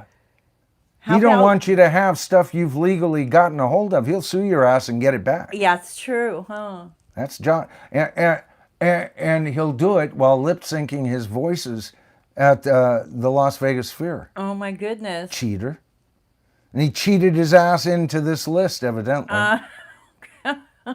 Now, right now, everybody, the Eagle fans are going, Don Henley's great, man. But you not, know? he's a great singer. Yeah, he is. He's a Yeah, great songwriter. great. I'm a fan. Yeah. I'm a fan of, Yeah. well, his career, Yeah. not of the man. But I don't think of him as a drummer, but Yeah. he's probably is very proficient. you Yep, know? yep. What about Bun E. Carlos from Cheap Trick? 188. Yeah. Okay. Bob Burns from Leonard Skinner. That's the drummer Yeah. I saw personally. Okay. At the Hoop, they were doing their Quadrophenia tour. And Leonard Skinner opened up for him. And Bob Burns was up there. Are you freaking kidding me? Yeah. Yeah. They were amazing. And they've got him way, way, way down in down. the 180s. Well, they usually mess things up. Yeah. Yeah. Dave Clark from the Dave Clark 5, 185. How did he get on this list? Good pop band. Not a great drummer. Let's hope Dolly Parton isn't on there. Haven't looked that close, baby. I don't know. Okay. Let's see. Tom Compton from 10 Years After, Oh. which can kick certainly everybody's ass, maybe with the exception of Jim Capaldi that I've mentioned so far. He should be up higher, right? Yeah. And Denny Carmassi from Montrose. Oh, I love Montrose. Listen to those first two albums. Tell me he shouldn't be in the top 100. I know. Right? I know. This is, yeah. Let's see, who else? Alan Gretzer, Speedwagon, 180. Maybe that's fair. I don't know. Maybe. Yeah. Depends on the rest of them. But here's the big butt fudge of the whole first page here, which at 176, they dared to put the great, the venerable Simon Kirke. Oh, dear. We'll see if the tribe likes that, because Simon Kirke is going to wind up on some polls here. Wow. Okay? Yeah. And whatever, like I said, when I go through this, if you've got anybody that's suggesting drummers right now, put drummer and the name so she knows, because she won't recognize a lot of these drummers, folks. Yeah. And then take a screenshot, baby. Yeah. Okay? Because you guys are on the ground Yep. floor on this. All right, so that gets us from 175 to 151. Rick Allen, Def Leppard, Ooh. way higher than this. Yeah. Yeah. They'll go, yeah, but he's a I would- one-armed drummer. Yeah. I would say so. Yeah, that's exactly why he should be higher on this list, right? Elvis's drummer, DJ Fontana, 173. Kenny Jones, The Who, 171. Oh boy. He's not the drummer that Keith Moon was, but he's a lot better than this. Yeah. Kenny Jones is a fine drummer. 171 out of 200. Yeah. Oh dear. You know, he just barely escaped the last quarter of this. Just amazing. Buddy Miles, Band of Gypsies, 166. I know a lot of you personally out there put him in your top 10. Yeah. What about, let's see, who else? John Dalmayan, System of the Down. That sounds about fair. Frank Beard, ZZ Top, number 161. Frank Beard. You mean there's 160 drummers better than Frank Beard? Well, apparently. Matt they think Apps, so. Government Mule. He's kick-ass. Oh yeah. Okay, Joey Kramer from Aerosmith. Oh shit. You know, He should be higher. he's in the last 50, Uh-huh. you know, of these. They got him listed at 159. Let's see, who else do they got here? Tico Torres from Bon Jovi. I keep trying to tell Caitlin, Bon Jovi isn't just John Bon Jovi. Yep, right. It's the band. But It's the band that makes him great. But she likes him. She just loves him. I like Richie. She's a super fan. I Yeah. like him and Richie Sambora together. Richie You got the two of Sambora. them. They got something to say. I don't want to hear from either one of them without the other. They're like Yeah. their version of Jagger and Richards. You just can't have one without the other. That's right? true. That's true. Amazing. Don Brewer of Grand Funk, 154. Oh my goodness. Don Brewer may be in my top 20. Good gracious. I can't believe this. 154. Can you believe that? Liberty DeVito from Billy Joel's band. You know, Liberty's an amazing freaking drummer, way higher than this. He wouldn't be in my top 50, but he'd be in my top 100. And he had a lot to do with the music and the approach to the songs that Billy Joel wrote. This is amazing. I just can't believe this. Okay, then we get down to the top 150. All right, and I'm just Brad Wilk from Rage of Machine at 150. Phil Rudd from AC/DC, 149. Oh wow. All right, Jane's Addiction, Stephen Perkins at 146. David Silveria from Korn at 142. He's amazing. Chad Smith from the Red Hot Chili Peppers. Okay. Giving it away at 140. Oh my goodness. Can you believe that? I know. I can't believe that. Jason, now this one pisses me off more than anything. This is gonna, Royce, are you ready? You're gonna explode I'm here. ready. Okay, this is bullshit. Jason Bonham at 139. Oh my God. Bonham? Jason Oh my God. Bonham. He's an animal on the drums. Are you kidding me? He might be in my top 10. He's certainly Yeah. top 20. Me too. Jason Bonham, 139.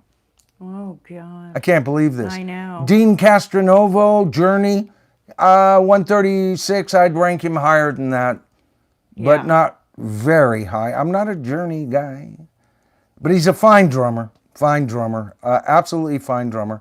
Let's see, who else do we have here? Paul Bostaph from Slayer, Jack Irons from Pearl Jam. Maybe if Pearl Jam actually could keep a drummer, then their drummers might rank higher. He won't be the last to be mentioned here. Yeah. Jack Irons, he got 134, right? Let's see who else here. Anybody else? Jeff Campitelli, who drums for Joe Satriani at 129. And Pearl Jam, David Abruzzi at 126. Well, Yeah. he did better than Jack Irons. Yeah. I'm telling you, the band can't keep a drummer to save their life. Okay, and we're in the top 125, and then we'll attack the top 100. But I'm already seeing top 100 people here. All right, Fish, John Fishman at 124. Sib Hassian with Boston. Okay, this guy would be in my top 12 for sure, maybe top 10. Lee Kerslake at 117. In case any of you don't know who Lee Kerslake is, he is the amazing freaking drummer of Uriah Heep. Oh, wow. And he will be in an upcoming poll, I guarantee you. Unless you guys vote him out. That could happen. But he would be on a master list that I would prepare. Taylor Hawkins at 113. He'd be in my easily, and maybe rather high, top 75 drummers. Top 60 maybe. Maybe top 50. Right? Disrespectful here. Anthrax, Charlie Bizante. Not a big Anthrax fan. You guys would have to tell me if that's a fair ranking for him. Bill Kreutzmann from the Grateful Dead, and at this is great, 107, and then at 106, Mickey Hart from the Grateful Dead. Bands that can't keep drummers, you know, their drummers would probably stack higher when they're ranked if they weren't just a drummer for so long in a band, you know? Yeah. I think so. It's a theory of mine. I'm working on it. Steve Handler from Guns N' Roses. How the hell did they get on this list? Okay. Sorry, Royce. Okay, now we're in the top 100. All right. And there's tons of these that you would mention, but Chester Thompson from Santana, John Densmore from The Doors, hold 97 and 96.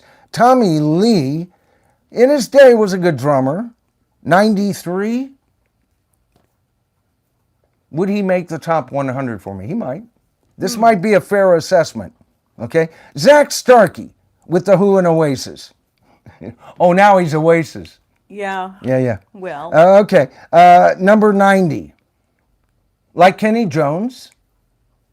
He's a better drummer than this, but he is in the top 100. I don't know how much higher I would rank him, but certainly higher than 90. Okay? Certainly higher than that.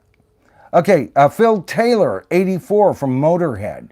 Scott Rockenfield from Queensryche. Phil Taylor at 84, Scott at 83. Okay? Clive Bunker from Jethro Tull at 79. Top 25 drummer right there.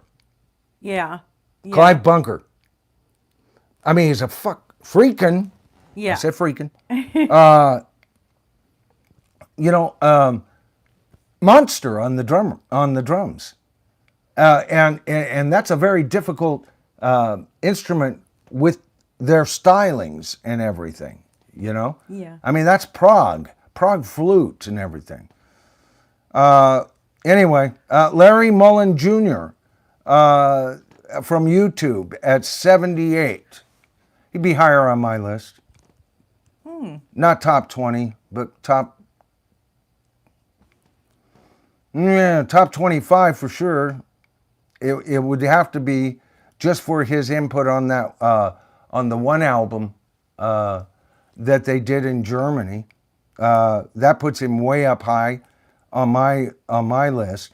And how dare they put Mick Fleetwood of Fleetwood Mac at 76. All right, so let's get one thing straight, folks, about what I think is a great drummer. A great drummer is someone whose drumming influences a change or a seismic shift in the landscape of rock and roll. He doesn't have to be Buddy Rich. He doesn't have to be. He doesn't have to be kind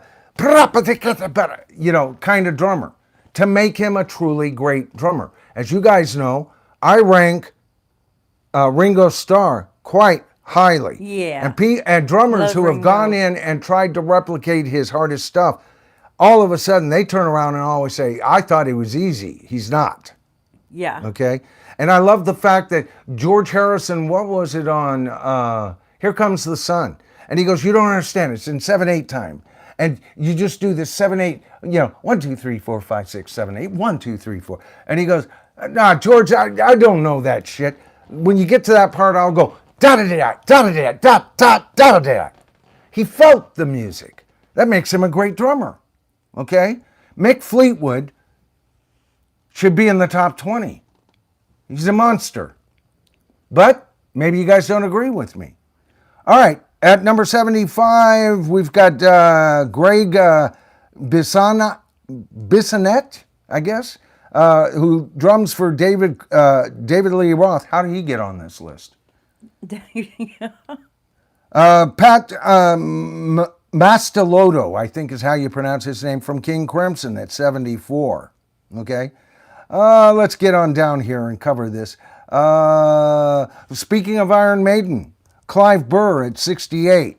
We're starting to get down to where I don't have a whole lot of problems with some of these now. Okay? Chad Wackerman, Frank Zappa. Frank Zappa just made it into the Mount Rock Olympus Hall of Fame. They rank him at 63. Let's see. Ron Bushy, Iron Butterfly, number 60. I'd probably put him in maybe right at 50. Okay? Jim Gordon, Derek and the Dominoes at number 59. Are you freaking kidding me? Oh, wow. Everybody and their monkey's uncle wanted Jim Gordon on their Oh, yeah. freaking records. Yeah. All right? Legendary. He went astray. But up until that point, he was one of my favorite drummers. Jim Gordon. Jim Gordon. Would he make my top 10? Be awfully close to it. And they've got him down to a dismal number 59. Can't believe it. Nick Mason, number 55, out of Pink Floyd. I've heard a lot of comments from you folks. Some of you don't hold Nick Mason in quite the high esteem that I do. But you got to understand, the way that Floyd would go, their changes, the sound they were achieving. He was the perfect drummer. He's not one of these flashy guys, right? Whose flash becomes part of the band. He's one of those melders, and way better than number 55. Where would I put him? Top 20? Certainly top 25. Top 20. Top 20 would have to be top 20. Phil Earhart, Kansas, at 53. Alan White of Yes, number 51. Alan White, first of all, I wouldn't put him in just for Yes. He was with the Plastic Ono Band. He was all over the place. And he's a great drummer. He'd be in my top 30. He'd be in my top 30. They've got him at number 51. Okay, now we're into the top 50 guitar players. Brian Downey from Thin Lizzy is at number 49. Max Weinberg from the E Street Band at 46. He's very good, but I don't have a problem with that. Beast 40-something. LVX and Tommy Mayer is saying Carl Palmer. Carl Palmer. Carl We're Palmer. getting to Carl Palmer. Okay. And I have a disagreement regarding We have to know Carl that. Palmer on this list. We're Yeah. getting to him. He's an amazing drummer. Yeah. He's an amazing drummer. As a matter of fact, I just did a Carl Palmer video not too long ago. It did real well. Yeah. On why didn't he join Yes or become Yes and all of that. All right, so here we go. Mike Giles from King Crimson, another King Crimson drummer there, Ooh. right? Who else do we have here? Jimmy Chamberlain from the Smashing Pumpkins at number 39. I would be okay with that. Lars Ulrich from Metallica at number 38. No, he has Yeah. to be bigger. Yeah. He's absolutely. great. He's not the greatest. He wouldn't be in my top 10. Would he make my top 25? Definitely, maybe top 20. But number 38, they're missing it. They're missing it. Phil Collins, number 34. Phil Collins, yes. Well, as an absolutely. artist, yeah. And he yeah. did some great drumming, but I still haven't forgiven him for his shenanigans at Live Aid. Oh, Oh, he ruined Led Zeppelin's performance. oh no. Is he really that good? I love think him. so. You know I love him. I love Phil Collins. Yeah. Roger Taylor from Queen. Woohoo. They've got higher than Phil Collins, which I agree with. No, they've got him at 31. He'd be in my top 25. Okay, so, but not too bad. He's only 6 off from where I'd put him. Let's see, Cozy Powell from Rainbow at 27. He'd be in my top 30. Ainsley Dunbar from Jeff Beck. He'd be in my Yeah. top 40 for sure. Yeah. I'd have to listen to some more of him through Jeff. Okay, so now we're into the top 25, folks.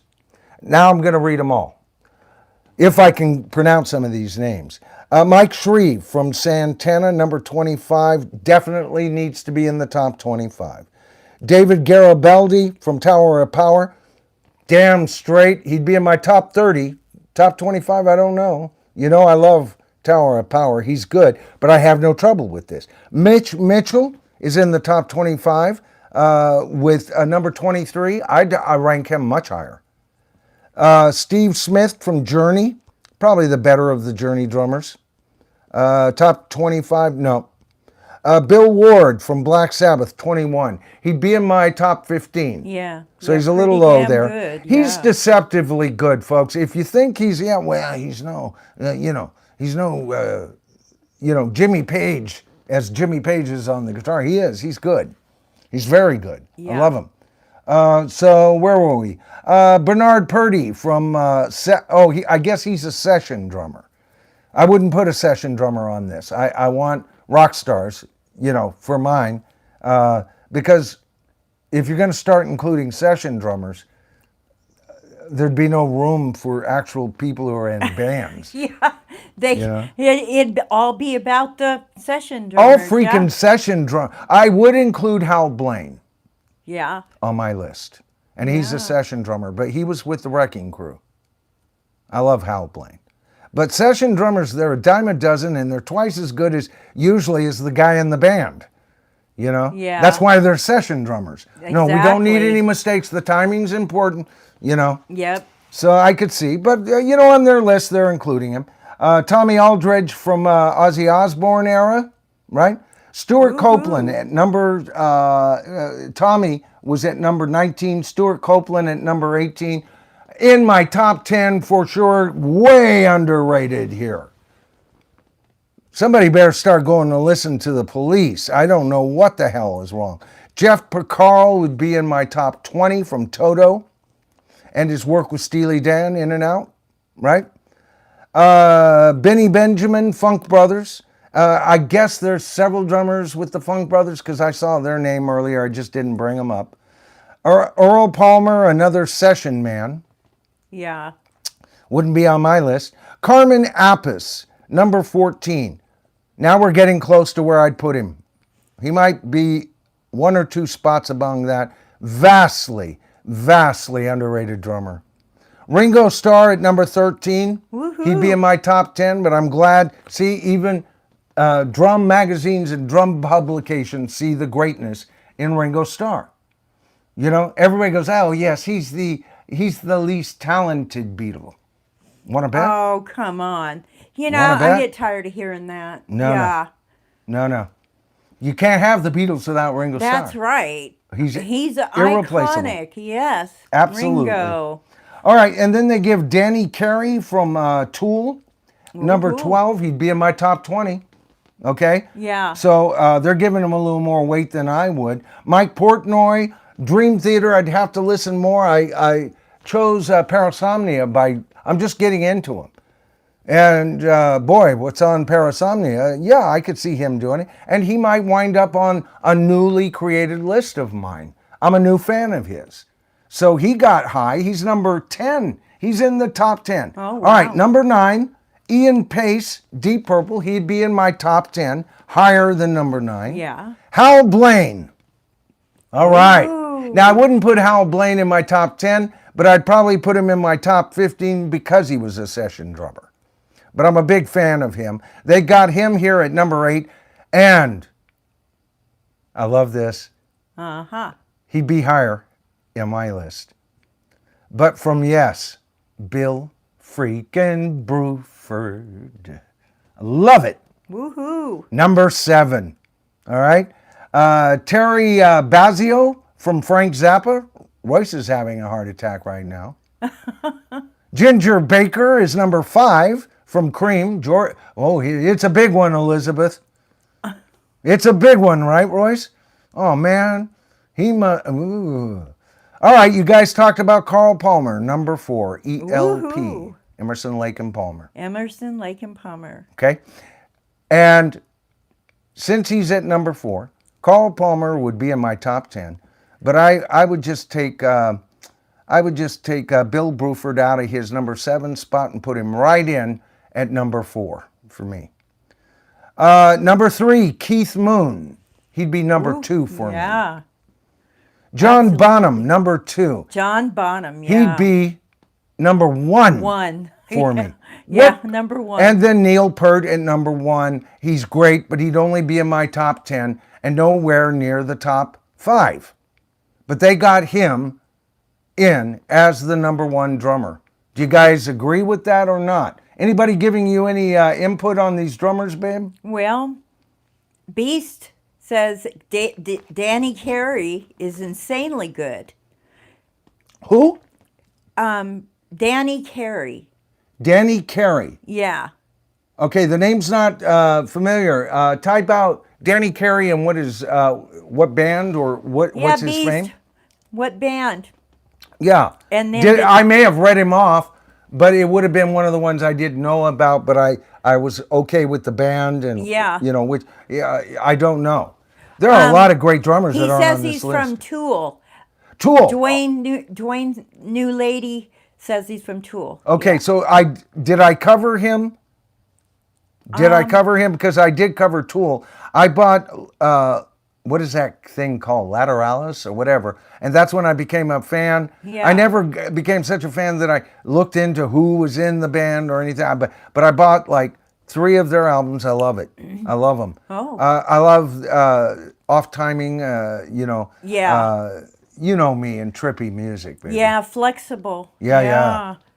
Between Two Guitars says Neil Pearl is his number 1. Neil Peart. Neil Peart. Yeah, well, Peart. according to them, he is too, brother.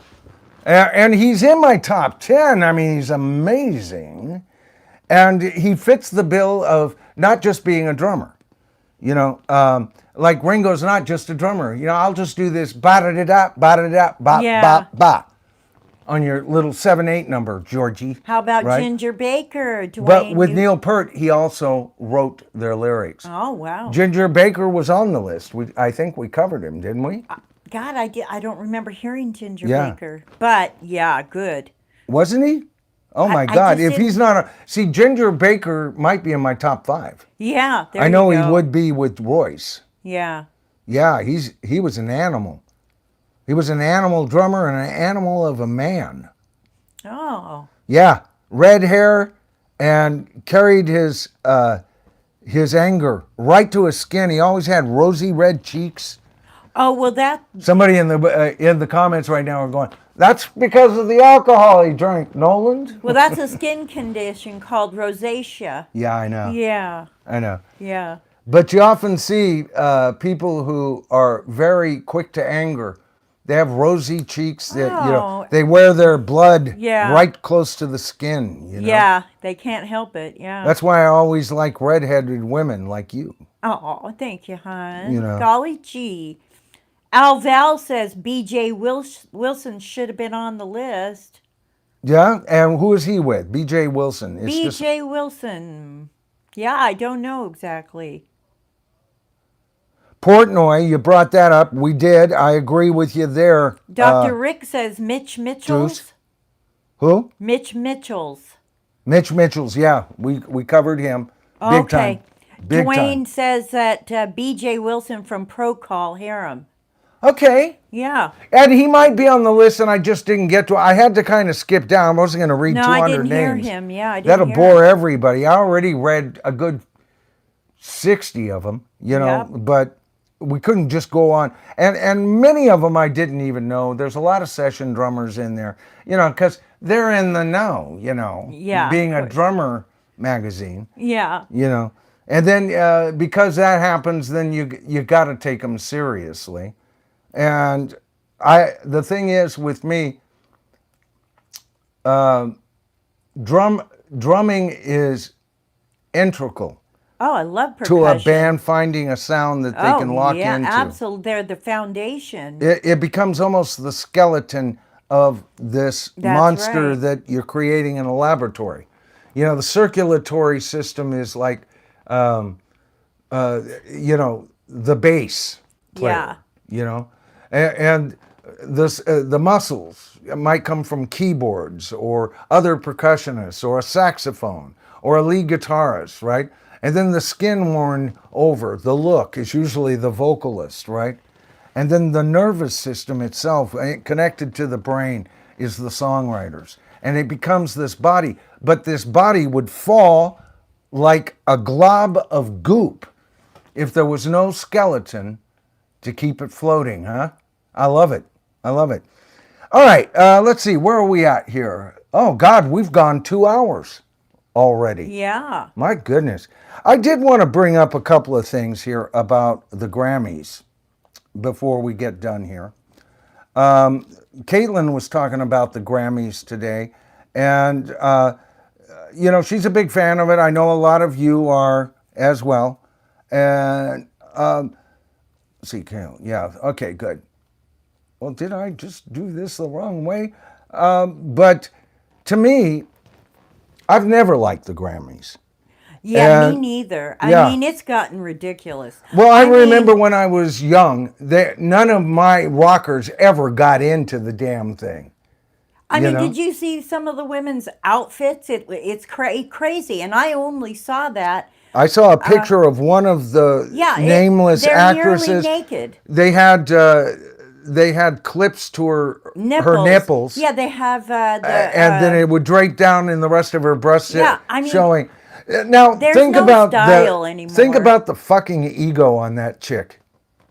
Yeah, I know. And what she's gonna do in front of the world and God. Yeah. I'm so special. No shame. There's no shame. There's no style. Well, it's I'm all for fashion. It's I don't anything even mind a goes. little risque. Risky. Yeah, but that's, I think, lewd in public. But, clipping a potato sack to your nipples Your nipple ain't rings. style to me, man. They're rings, just Yeah. like the nose ring. Yeah. Yeah. So I've always saw them as, absolutely avoiding real rock and roll. It turns me off. I don't want to see that. I just, Yeah. it's like, oh my God. It reminds me of how far things have gotten. Well, baby, it has gotten bad. As a matter of fact, I'm surprised some of those artists had the nerve to show their poker face. Oh, I know. At that place. I know. Yeah. It's set for them. It's gotten crazy. It's set for them. It always has. Before they came along, it was tie a yellow ribbon round that old... Oh, did you know something, baby? What?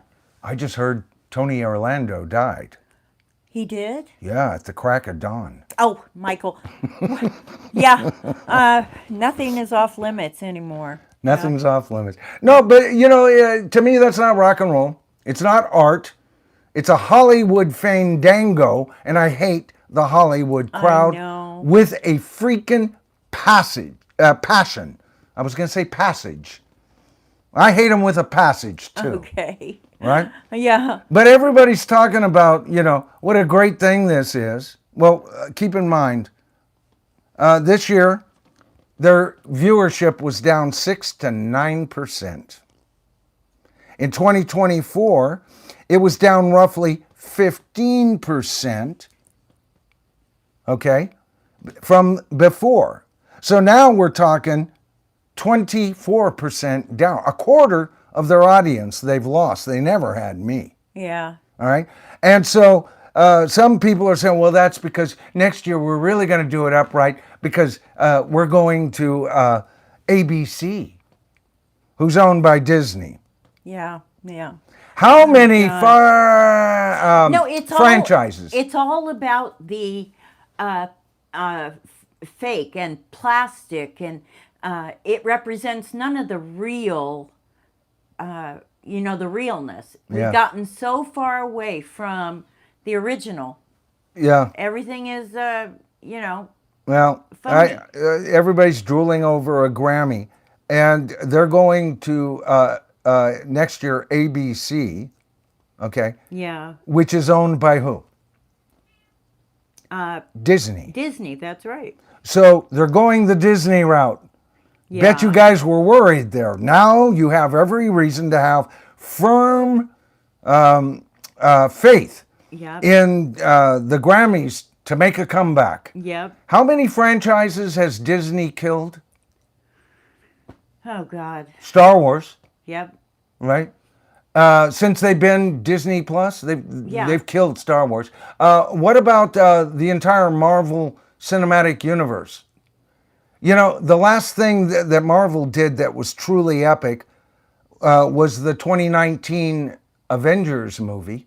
Yeah. Guess what year Disney Plus came out, baby? What year, huh? 2019. Ah. All right, they haven't done a damn thing. So let's give it to Disney. Actually, I'm kind of happy that they're going to Disney because maybe finally we can fire them along with a whole lot of other of these programs that I don't give a shit about. I don't give a shit about the Rock and Roll Hall of Fame. I don't give a shit I about know. any of these awards Well, it's just- shows because they're so freaking fake and Hollywood. Yeah. And if you don't line up with their line of thought politically, right? Yep. You don't Yep. get a nomination. Yeah. You know, those kind of people from either side of the political line are scumbags. Well, you and I know, don't like them. They say that it's a religion. You know, they're Satan worshipers and all that. Oh, there's all kinds of dirty deeds done dirt cheap done in Hollywood, baby. And yeah, they're just. Never trust an actor. You They're know? not even hiding it. Tell him to anymore. shut up and act. I know. Ben Affleck, I loved your Batman.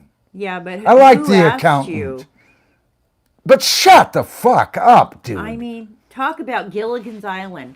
You know, you know what I feel about Oh Gilligan? my goodness! Can we talk about Gilligan's Island? Marianne and Ginger knew how to dress. They knew how to, be alluring and sexy, and in good taste. Yeah. It's, And Marianne did it without even showing her belly button. I know. They wouldn't I let her know. show her belly button. There's just So she had these things. So her thing was she did all these tops. And my mom used to do this. I remember. She'd have a top and then she'd tie it in a bow and it'd be up here to show her midriff. Oh yeah, It was they her used way They yeah. were called halter tops. Yeah. Yeah, we do it also with bandanas. We Yeah. make a halter top out of it. Yeah. Yeah. Yeah.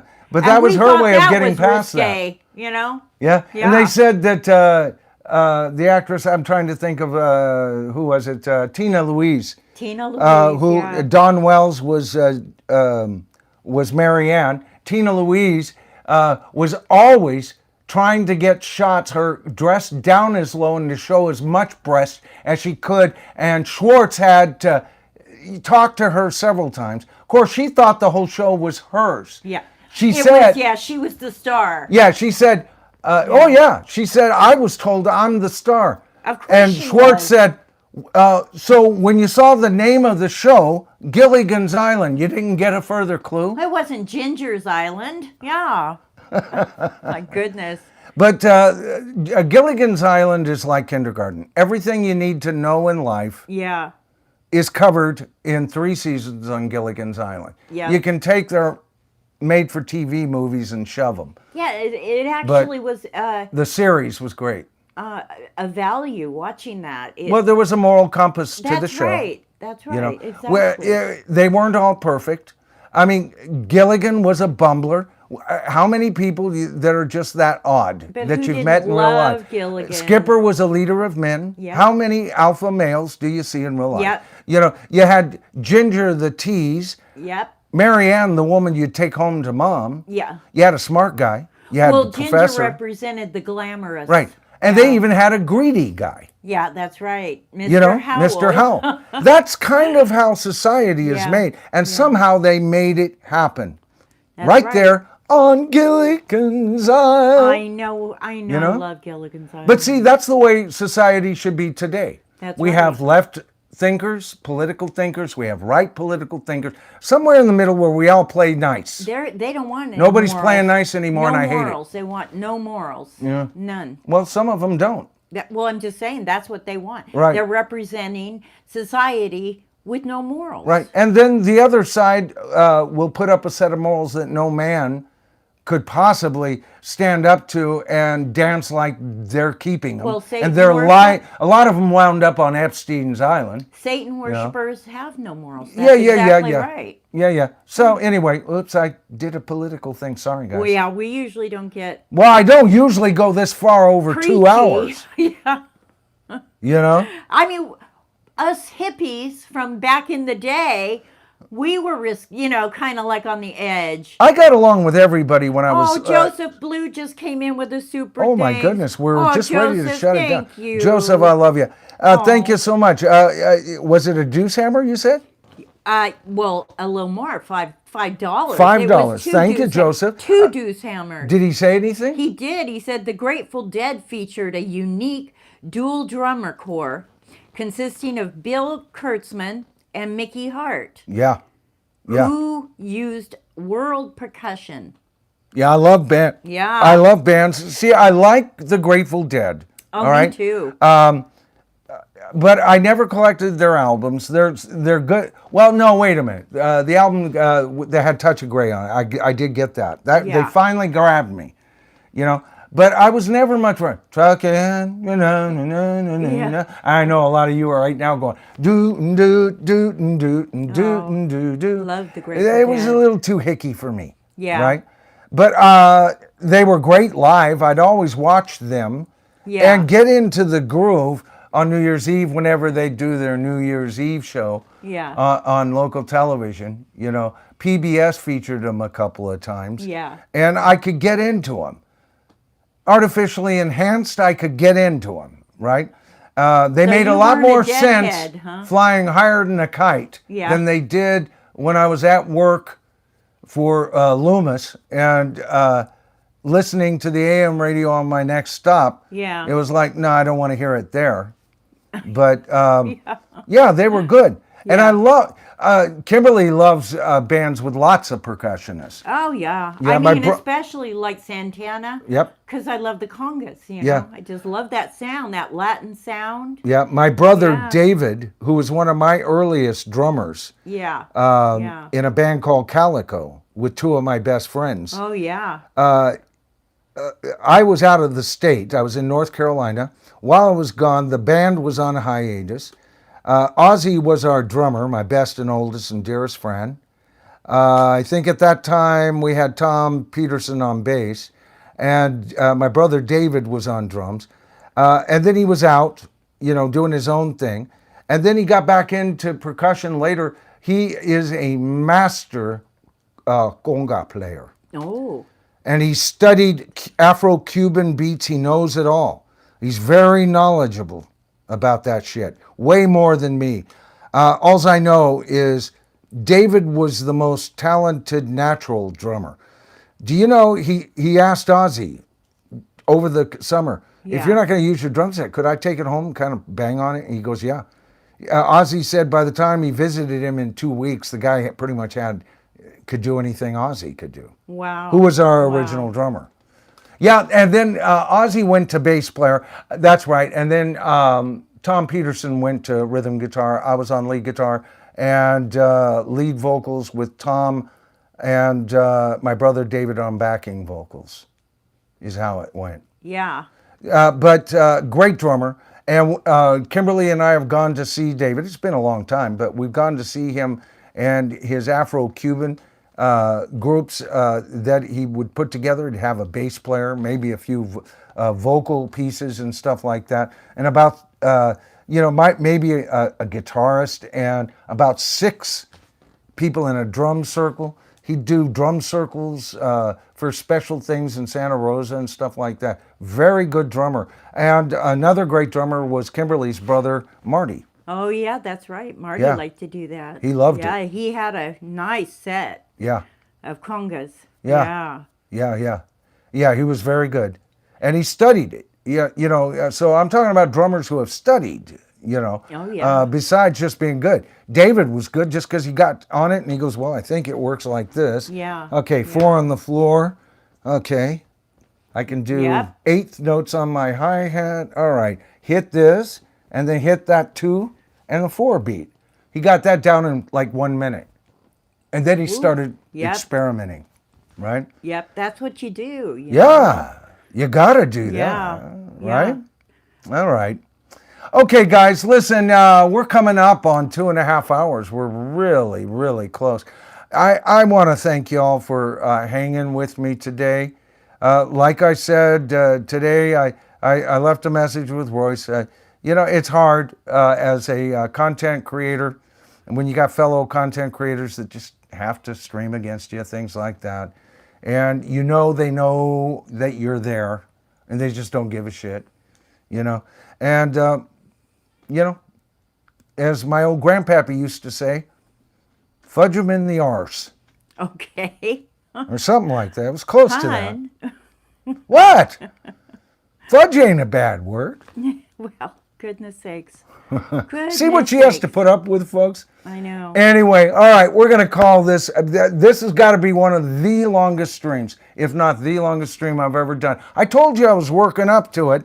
I had 3 separate things I could have talked about. We'll talk a little bit more about this upcoming poll concerning drummers. It's going to work into what we're going to be doing with the Mount Rock Olympus Hall of Fame here later in the year.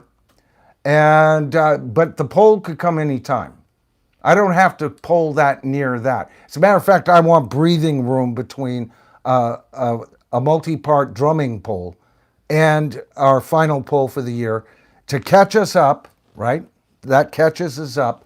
2022, I had my list. 2023, you changed that list. 2024, we had the guitar players. And in 2025, we didn't do anything, but we're doing that now early here as a tail end of 2025 because guess what? We're still in season 4 on my channel. This is still kind of 2025 for me. Oh, by the way, Zeppearl said he didn't see anybody else streaming tonight. There was a couple That's before cool. me.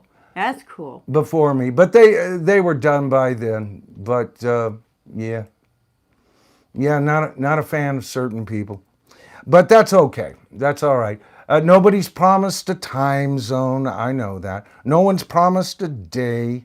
Anybody can stream whenever they want. It's no big deal. The only time it gets to be a little bit of an issue with me is if it's a particular content creator that knows that I've had these days and that they'll trip the light fantastic on me. Yeah. I think that's showing me no damn respect, and especially since I have supported their channels in the past. That bothers me, But power to you, folks. You want to stream every time I do, go for it. I didn't get my audience from Rachel's Ghost. Mazzy and Rob got their audience from Rachel's Ghost, whether they want to believe it or not. Admit it. Rachel set up that audience. I'm setting up my own damn audience over here. I've got a few who also go to Rachel's Ghost, but not many, right? I've worked my audience from scratch, so they don't really affect me at all. Because people come to see me if they're doing it, I'll lose 4 or 5 viewers maybe. 10 on a big night, And that sucks. Who doesn't want 10 more viewers on their live stream, right? Yeah. But ultimately, the more I think about it, and with my lovely wife calming me down and reminding me to just look at the big picture of it. They're not my crowd. They're not my audience. They don't get my audience. You're my audience, The folks. tribe. Yeah, and I know a few of you go, to several streams.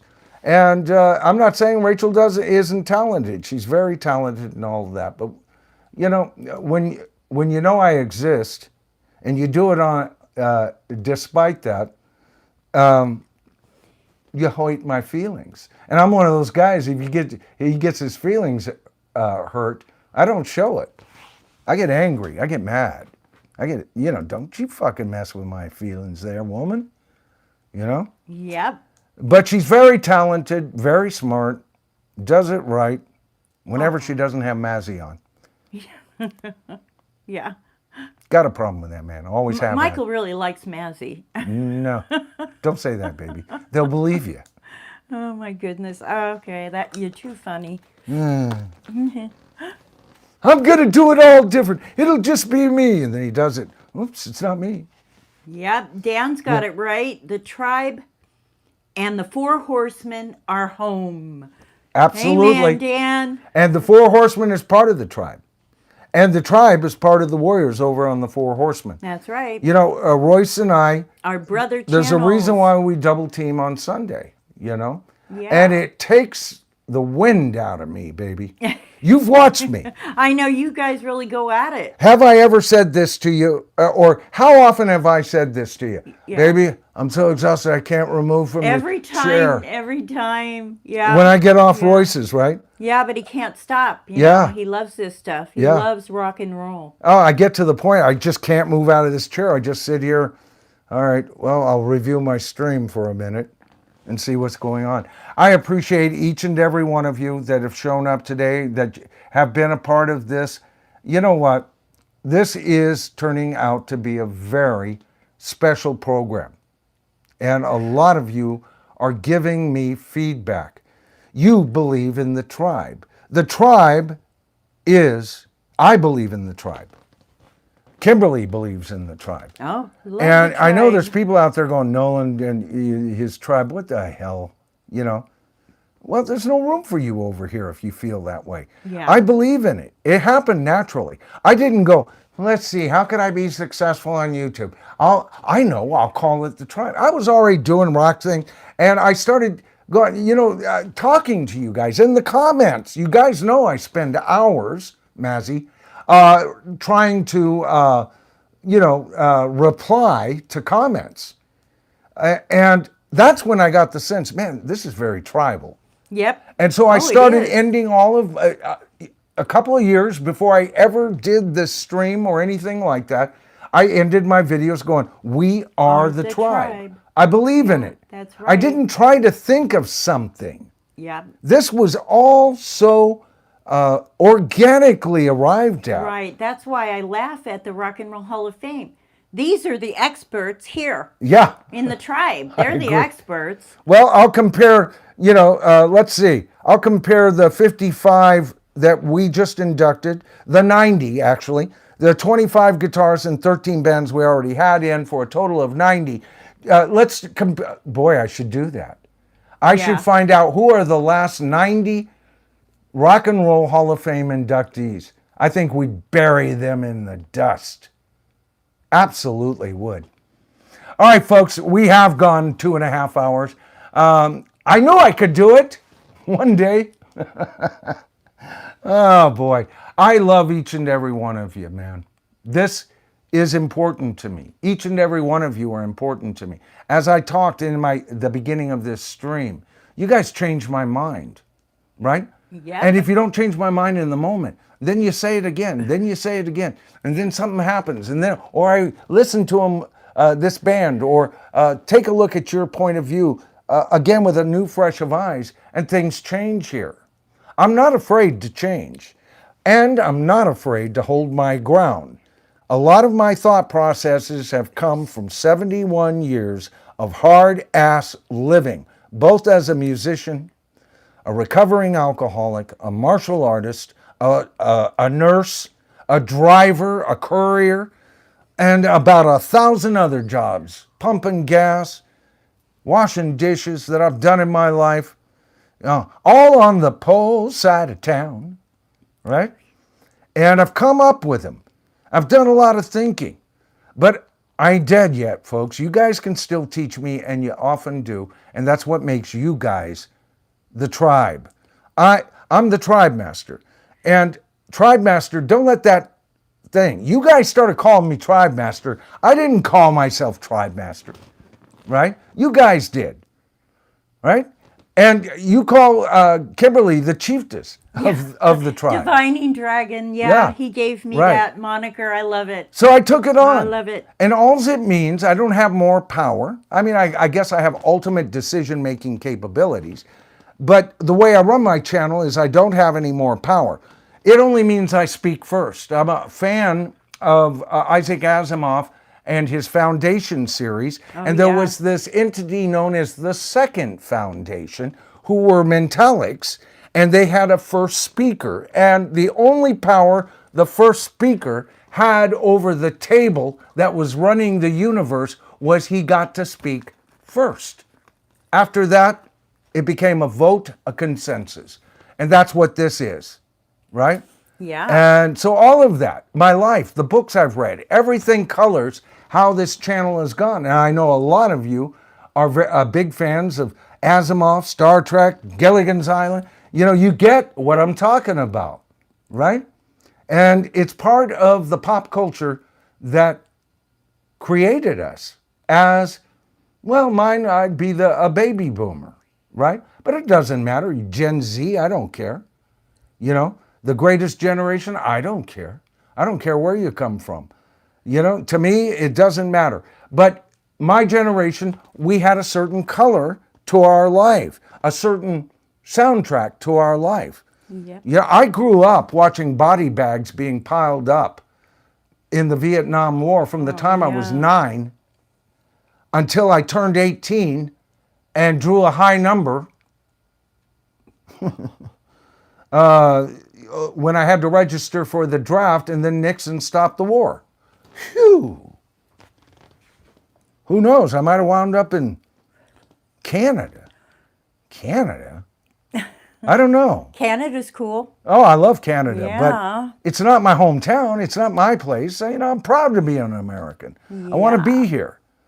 But I wasn't going to go there and just be another body bag No, heck no. in an undeclared war. Okay. You know, if it's a police action, send policemen. Don't send our young men. And I think most people wound up agreeing with that. And that's about as political as you'll ever get. And that's an old issue. You either agree with me or you don't. I have no trouble bringing that kind of stuff up at all. All right, folks, it's 7:33, and I'm going to knock this off right now. I've got a couple of videos I want to contemplate doing in the next couple of days. And, of course, I'll be back on Sunday at 5 p.m. I always stream Sunday and Wednesdays at 5 p.m. That's PST, Pacific Standard Time. So if you're in Australia, if I'm streaming on a Wednesday, it's probably going to be Thursday for Brandon there. So adjust your local times accordingly. All right. And then I'll be doing my show just before Royce and joining Royce on his next Four Horsemen. I love each and every one of you, and we'll see you real soon. Good night, folks. Say good night, Gracie. Say good night, Gracie. Good night. She won't go for it, folks. She just won't go for it. Okay. Did you call me